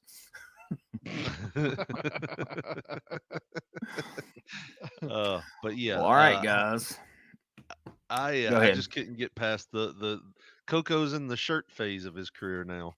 When did that happen? Because 2 weeks ago he wasn't wearing a shirt. I don't know, but that, like you say, and you come out there in big baggy red MC Hammer pants, and then the V neck, whatever, however you want to describe that shirt, is a unique look, and to try to come off like Billy Badass while wearing that. Takes some doing, but I'm like Josh, he pulled it off with me, man. You can see the fire in his eyes, and he's dropping dams and hells, and I wouldn't want to be Simply Divine come Monday night. Of course, I wouldn't want to be Simply Divine anytime with a thong up my ass for an entire match. But we did miss it. Like Dave had a problem with Coco saying 4 curse words. He's probably in the back. We told you could say 2, you said 4. One hail, one down. Yeah.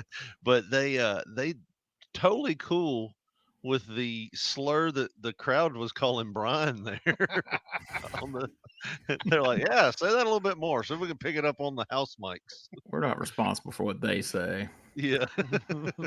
I don't think anybody's been called the F word in a weather studio so much. Man, mass chant. It was great. All great fun, all in good fun. All in good fun. It was a different time back then. You could chant that in a studio, and it didn't have the carry the same weight that it does in 2024. They would put all those people in jail. They would be lying. They would have been taking those people out one by one to arrest them in this day and age. Back then, though, it was encouraged. Say Yeah. it some more. Hey, if that's what he is, that's what he is. Got to say it.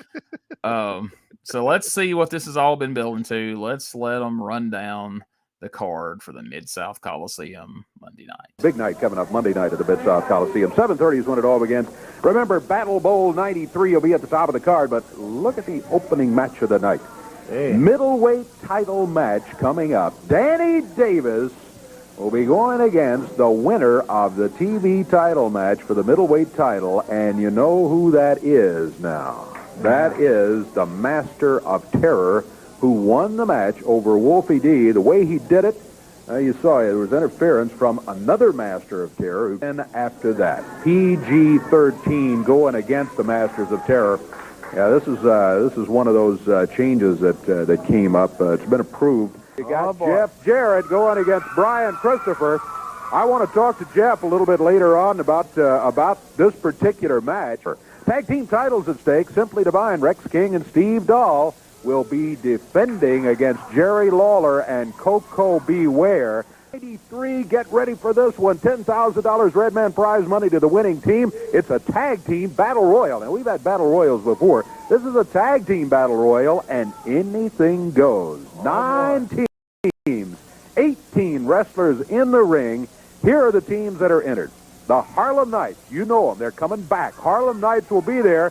What's their total weight? Something like... Boy, 850 pounds. Yeah, I was going to say 43,000 pounds. Oh, yeah. They are huge. That's more close. That's more like the Harlem Knights, PG-13 will be in there. Yeah. Jeff Jarrett will have as his partner Jeff Gaylord. Boy, they make a good team. Rex King and Steve Dahl will be in this one. They say they're going to win it, no doubt about it. Well, we'll see. The Masters of Terror will be there, too. The team of Coco Ware and Jerry Lawler. Danny Davis and Randy Rocket and Brian Christopher and Scotty Flamingo or Johnny Polo. Johnny Polo, I guess the name he was going to go by for this particular match. Against it. God, they're so against Johnny Polo. Wow. It killed me. He said that he's going to go by Johnny Polo for this particular match, like he's picking and choosing per match which name he's going to use. But Dave, man, he's feeling frisky this week. He mentioned he calls the Harlem Knights 41,000 pounds. Corey said, "Yeah, they're 850 pounds. Oh, they're more like 41,000." And Corey's like, "Oh yeah, that's closer to it." I'm like, what is talking? Dave got a minor fender bender on the way to the studio. He's just pissed off. Last week he was stuttering and stumbling, and this week he's just laying into folks. Man, he don't give a damn. Dave's in the back in his dressing rooms, like looking at himself in the mirror. He's like, "I tell you one thing, Dave Brown's taking no shit today. You got it, Dave Brown?" I got it, Dave Brown. He'll take that weather bullshit, that weather bashing from Lawler, but goddamn it, that sun comes out here and does it. Firing right back. I can't fire back on Lawler when he fucks with me about the weather, so everybody else is going to pay the price.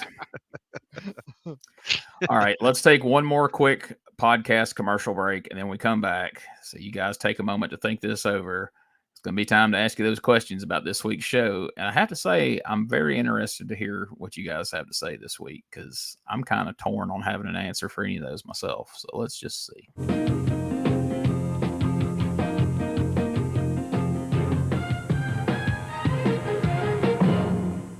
Hey guys, this is Wolfie D from PG-13. Check out my podcast, Live and in Color with Wolfie D, every Monday at noon. We're talking Memphis, we're talking ECW, WCW, WWF, everywhere that I've been. We even have some great guests, some Hall of Famers on the show with us. Every Monday at noon, Live and in Color with Wolfie D. Ladies and gentlemen, welcome to Give Me Back My Pro Wrestling, the podcast that's based on the old school, but can still help you find the good stuff from today. Jimmy Street and the Plastic Chic, Jared, are the undisputed tag team champions of the wrestling podcast world. From thought-provoking topics to superstar interviews to action figure expertise. This team does it all. And all they ask is, give me back my pro wrestling.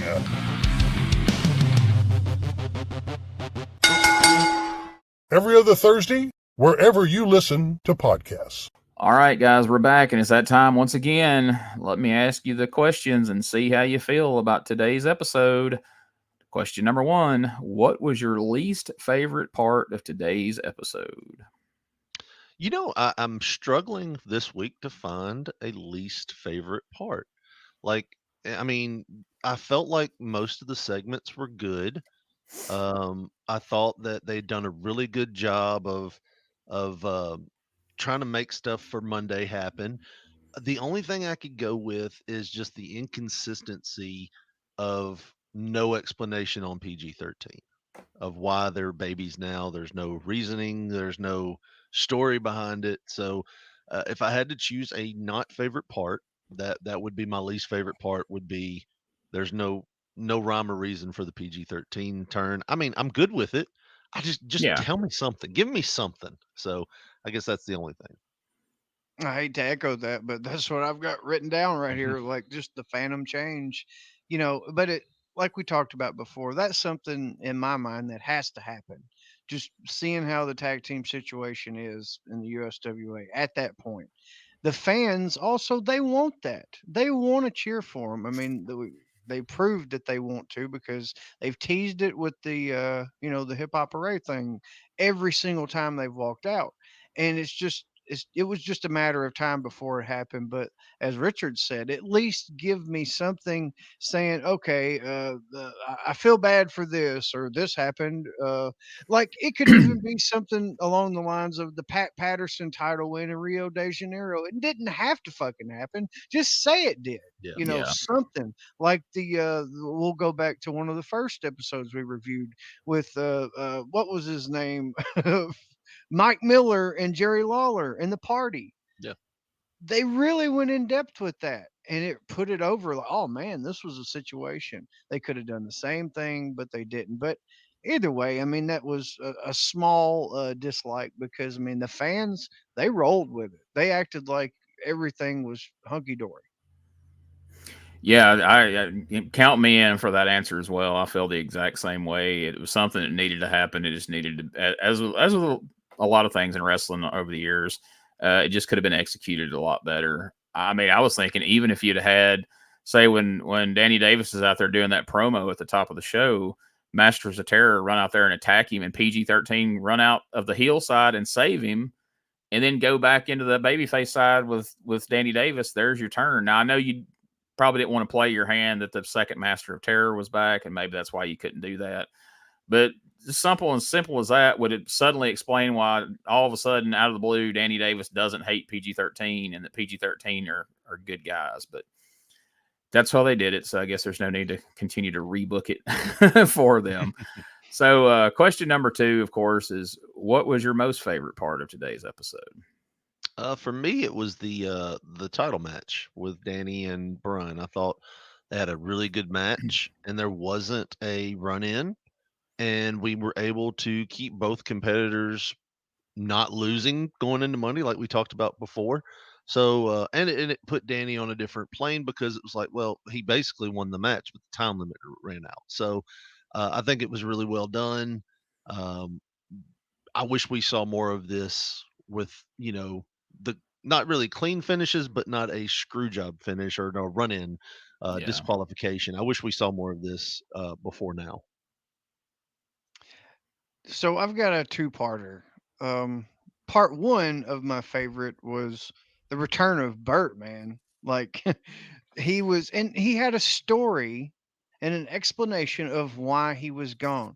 Most of the time, I mean, especially here lately when we're reviewing stuff, it seems like nothing's owed an explanation or it just doesn't have one. But Bert was really in depth. He come out dressed in full Hawaiian garb, putting lays on everybody, talking about singing with Dean Ho's brother, and just fucking having a great time in Hawaii. And I mean, it seemed like that's something Bert would have been doing or claiming that he was doing. It was just fun, and obviously Uncle Danny versus Brian. I mean, that was a great match, and it seems like we're getting in this trend of at least one match per show. It's going to be two names, not name versus a jobber, and then we'll just beat them to nothing, and then we'll go on to the next one. No, they're making it a point, it seems, where at least one match each show is going to be close to 10 minutes, and it's going to be two great wrestlers wrestling their ass off, and just the crowd's been into each one of them so far, and it's a good outlook on the future. I agree with that wholeheartedly. And good Lord, the Hawaii story of where Bert has been is so much better than when Mike Samples come back and had been on a mission from the president to bring in the Russian brute and that whole debacle. So number 3, would this TV show have inspired you to buy a ticket to Battle Bowl 93 this Monday night, way back in 93? So yeah, I mean, I think the Coco interview in its own self would have been enough to. That man's fired up. He's gonna try to take those guys' heads off, and he's gonna do it wearing a sweet deep V. So no, I would have gladly went, because I was a big battle royal kind of kid. I don't know why I liked them, but you have a battle royal like that with all those teams in there, I'm going. So I enjoyed the show this week. So I probably enjoyed the Monday night. So yeah, I'm buying a ticket. Yep. I'm begging Mom to take me to Memphis Monday night, because it's the return of the Harlem Knights and the Moondogs, and I want to see them because it is a battle royal situation. I know for sure they're going to get their hands on Simply Divine, and they're going to take them thongs and just pull it as far as they can and further impact that yeast up in there and just make it so uncomfortable later on in life. And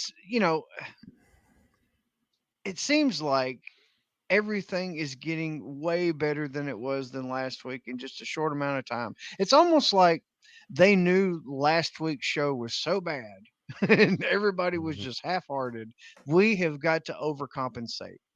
And they did. And yes, I'm wanting to go Monday night.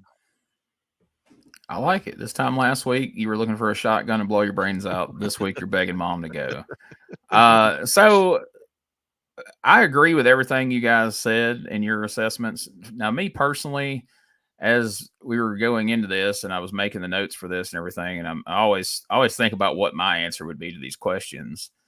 There wasn't anything about this show that I really, really disliked other than the PG-13 not having an explanation, but that's more of just a basic gripe.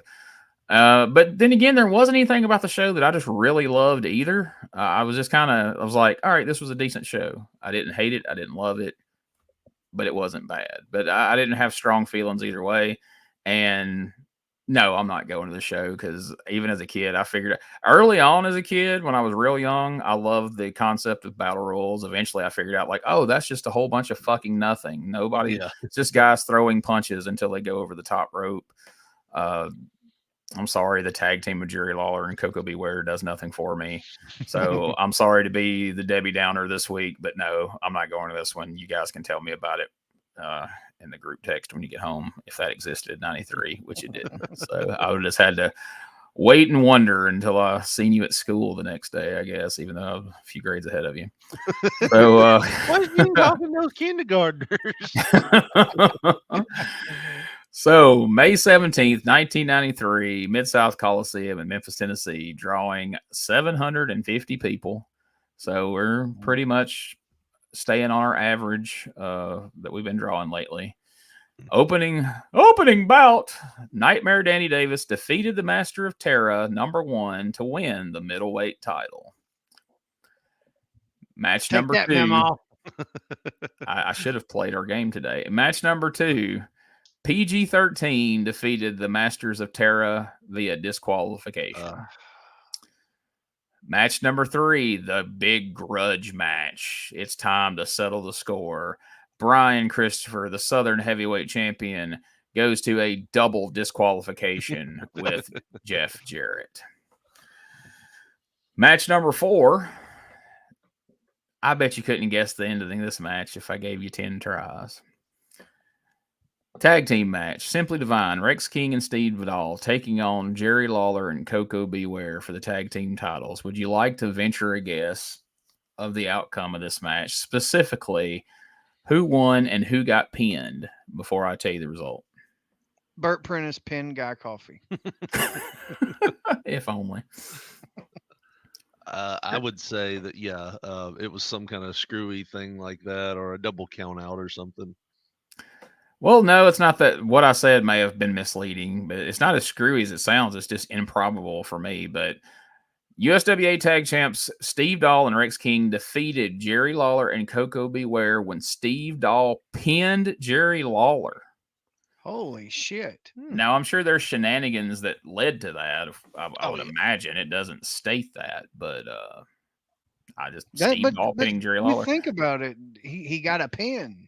Yeah. You know? Yeah. Like so that's a DQ situation in the last 2 months all day long. He's a part of a tag team, but now Steve Dahl was a pivotal part in Jeff Jarrett losing the Southern title to Brian Christopher, and now he has pinned Jerry Lawler. So let's just tuck that back in the data bank for future reference and see if anything comes of those two things. If history's told us anything, probably not, but let's just hold on to that and see. Then, in the 9-team Battle Bowl 93, Jerry the King Lawler and Coco Beware defeated the Moondogs, the Harlem Knights, the Masters of Terra, PG-13, Simply Divine, Jeff Jarrett, Jeff Gaylord, Nightmare Denny Davis, and Randy Rocket, and Brian Christopher and Scotty Polo. So I guess, I think probably the logic here, correct me if you think I'm wrong, is probably, all right, well, let's shock everybody by giving Simply Divine a big win. Let's shock them even harder by letting Dahl pin Lawler. But then let's let Lawler and Ware win Battle Bowl, so they've got a justification for demanding a rematch, and we can have another match, and then we do that one. Then we can pull out the DQs and the countouts and the Burt Prentice shenanigans or whatever. But the first ever USWA Battle Bowl, Jerry Lawler and Coco Beware are the winners. What are your thoughts on that? I figured, how do you come back from a lynching? You got to come back strong, right? Yeah. How much stronger can you come back than that? Perhaps that's how we got to Lawler getting pinned. Like when they got their Monday night, like, all right, well, Dahl's going to pin you, and Coco Beware's like, motherfucker, they lynched me, eh? No. I thought we was winning. I thought I was teaming with the King. I thought there's no way in hell we were losing. I sure as hell ain't losing. And Lawler's like, all right, whatever. Pin me. I don't give a shit. You better go pray on it. Better pray. So then they go and they're like, sorry, Harlem Knights. Lawler and Coco's got to win because Lawler's got to make up for getting pinned in that last match. So never. Remember how I told you if you guys would come back to town, you'd win the 10,000 Renegades bucks or whatever the fuck it was. Well, you're not. All we got is Pepsi points. You can't even wear the windbreakers that you get for them. And then Guy Coffey brings a fucking garbage bag full of fucking Pepsi tops. Here you go. We're out of here. Vince promised us a spot. We're out of here. Well, all right, folks. There we go. We're this week we are not going to allow ourselves to get into a long. Last week we talked for another 20, 30 minutes after the main event, griping about how bad the show was. As we said, this show was good. So we're going to move on from that. Just going to remind everybody real quick.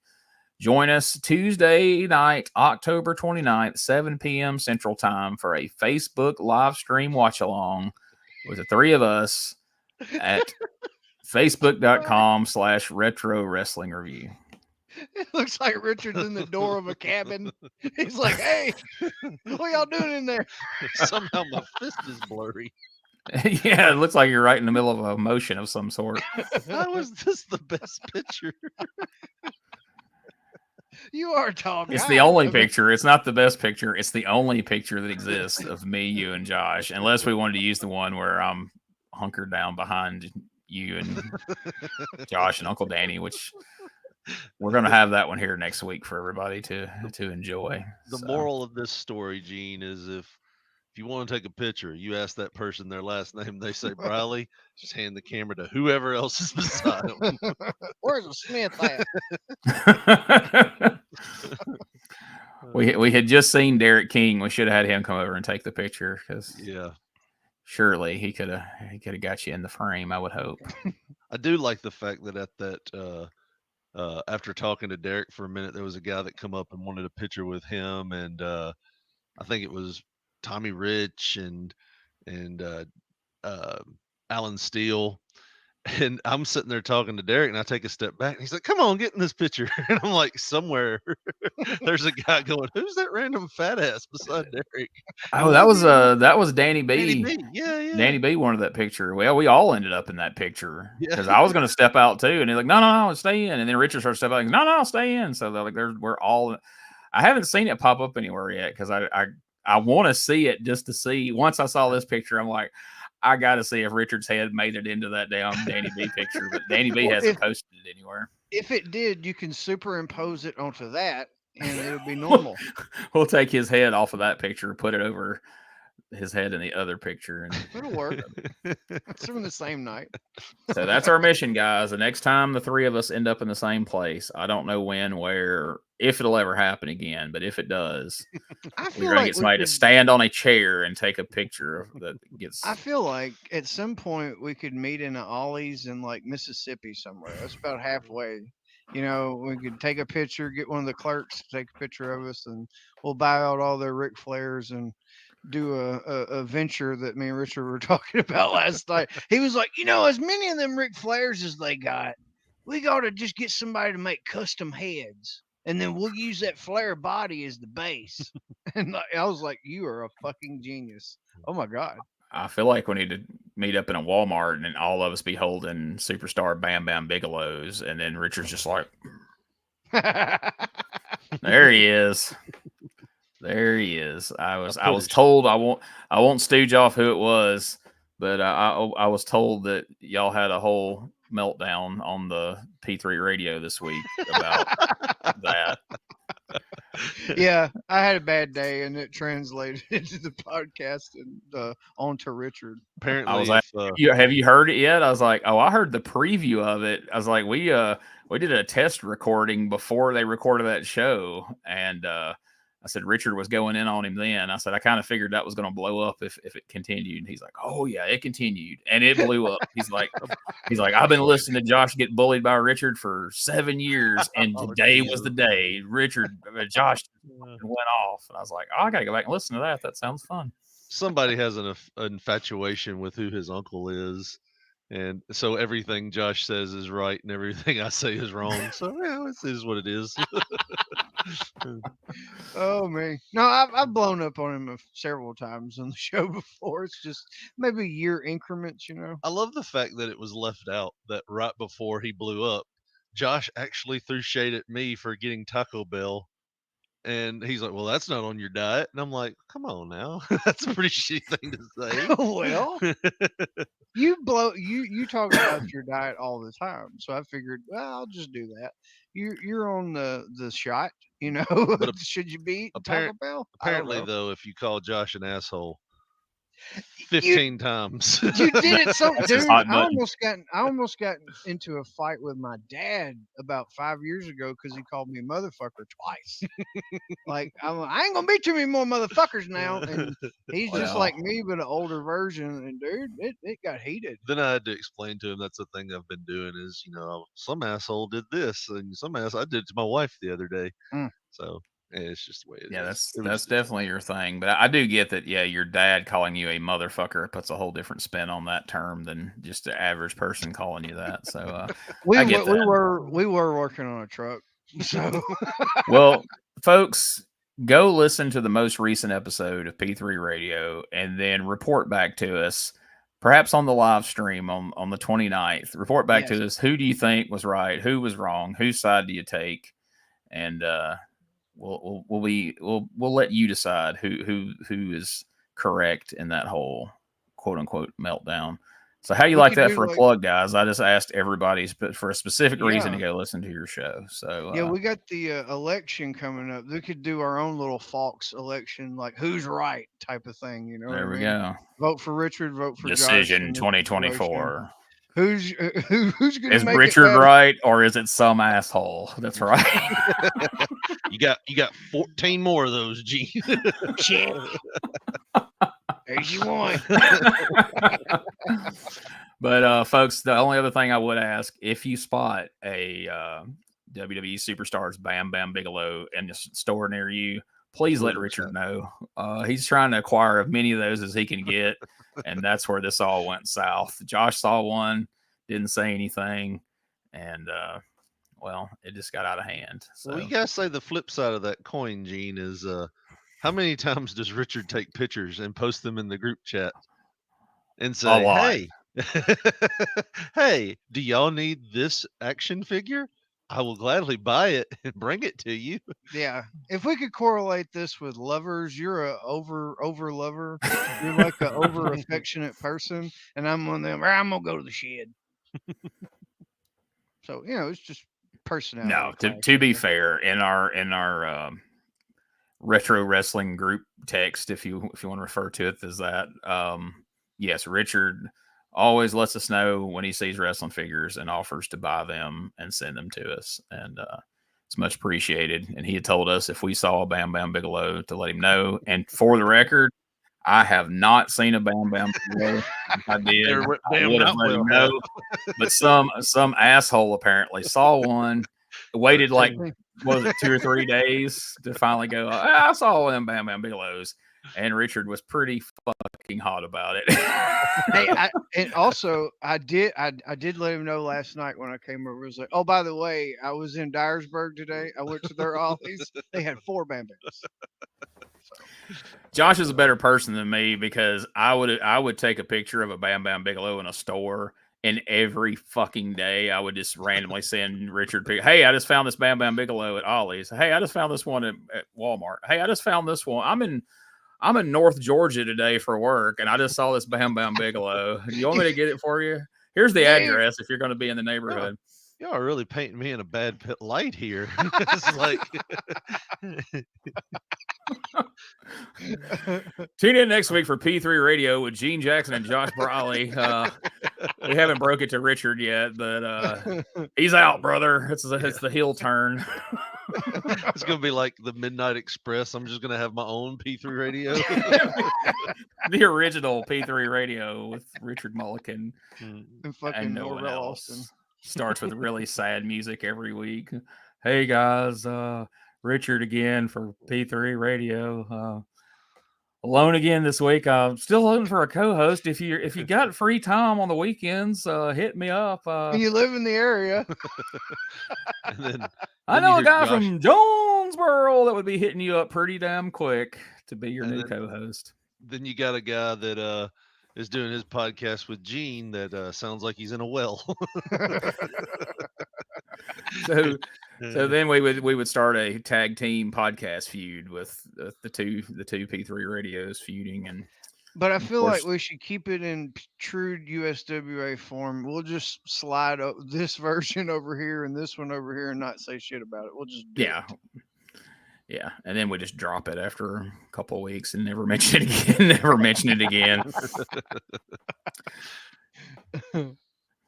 As long as Richard didn't run in one day soap covered in his underwear, I think it would be pretty fun. So, all right, Richard. Richard's like, oh, gee, thanks. You said we weren't going to spend 20 minutes shitting on the show, so we spent 20 minutes shitting on me. Appreciate it, bud. That's fine. I'm just taking apart Bam Bam Bigelow. So, all right. So that's it for this week's show. Once again, join us on the 29th for that live watch along. We're going to have a lot of fun with that. Check out P3 Radio, not just this week to hear the argument. Check it out every week. It's a lot of fun. I always tell y'all that. And I'm hearing from people more and more each week that are messaging me going, hey, took your advice. I checked out P3 Radio. I like it. It's in my rotation now. So hey, sweet. You guys are gaining fans. So this isn't all for nothing. You may be having to watch terrible USWA wrestling sometimes, but at least you're gaining followers for your main podcast, your bread and butter, if you will. So it's building to something, I suppose. And with that, we will see you all next week for another episode of the Retro Wrestling Review USWA podcast. Hey, folks, before we get out of here, I'd just like to take a moment to tell you we appreciate you checking out the podcast. And if you would, do us a favor, subscribe, rate, and review the podcast wherever you're listening to this right now, wherever you're watching it. If you'll just take a moment to either subscribe, to rate, and review, let us know what you think. We hope you're liking it, but even if you're not, let us know what you would like to see changed, and we will take that into consideration as we move forward. So we really appreciate any feedback we can get. Also, we just want to say how proud we are to be a part of the WrestleCopia brand of wrestling podcast. Ray Russell brings you something for everyone over at WrestleCopia.com. Check out all the great wrestling podcasts available over there right now. And for all things related to the Retro Wrestling Review podcast, you can go to USWAPodcast.com and you can find links to everything we have there, our Facebook, our Twitter /X, our TikTok, our Instagram, our merch store. That's right. We've got shirts, we've got hats, we've got phone cases, we've got all kinds of great stuff. And it's all right there at our store. And you can find a link to it at USWAPodcast.com. There's a link to the YouTube channel we're associated with, the Retro Wrestling Archive. You can find all that there. And if you have questions for us, if you saw something on the show that you have a question about or a comment about, if you've got some info to answer a question we have, or you had a question you want us to read on the air, if you want to work out an ad swap, if you want to have any kind of communication with us, you can go and send an email to USWAPodcast@outlook.com, and I will get back to you just as quickly as humanly possible. And if you're a fan of Dangerous Conversations with Doug Gilbert, and if you've heard it, I know you are, check out DougGilbertPodcast.com for all things related to Doug's podcast. You can find links to our Facebook page for the show, our Twitter. You can find links to Doug's social media, his Twitter, his Facebook. All that's available there, plus a link to the YouTube channel. And if you have a question for Doug you would like for me to ask him on the air, you can send that question to DougGilbertPodcast@outlook.com, and we will get it added and it will get answered in a future episode just as quickly as we can work it in. So we appreciate you listening. Thank you so much, and we'll catch you here next week for more.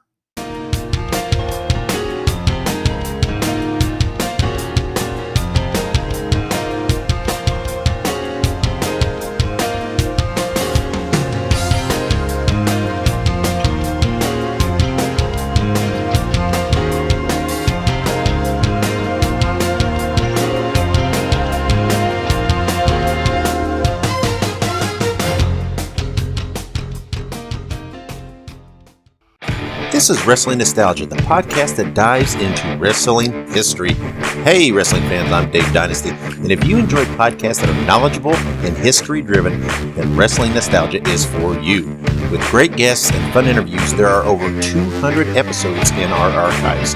We chat with several first-time guests and often cover topics not discussed on other podcasts.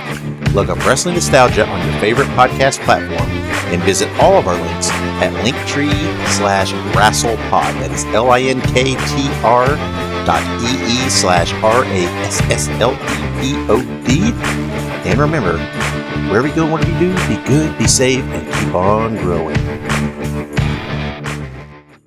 Hi, this is Mike Needham, host of the Reckless Abandon podcast with Mike Needham. We invite you to jump on your favorite podcast platform and search for the Reckless Abandon podcast and give us a listen. I'm sometimes joined by a part-time podcaster, part-time co-host, and full-time wife, Tiffany Nicole. And when you get the wife on there, sometimes that can lead to some very interesting conversation. We talk wrestling, we talk pop culture, we talk local events in West Tennessee, local happenings in West Tennessee, and a ton of other stuff. I would like to tell you that this is a show about nothing, but Seinfeld already has that copyrighted, so I cannot tell you that our podcast is a show about nothing. But be sure to check out the Reckless Abandon podcast Find us on Facebook. Also, look up the Microgroup Podcasting family on Facebook and see some of our other podcasts we have out there. Until next time, make good choices and always remember, no dollar, no dice.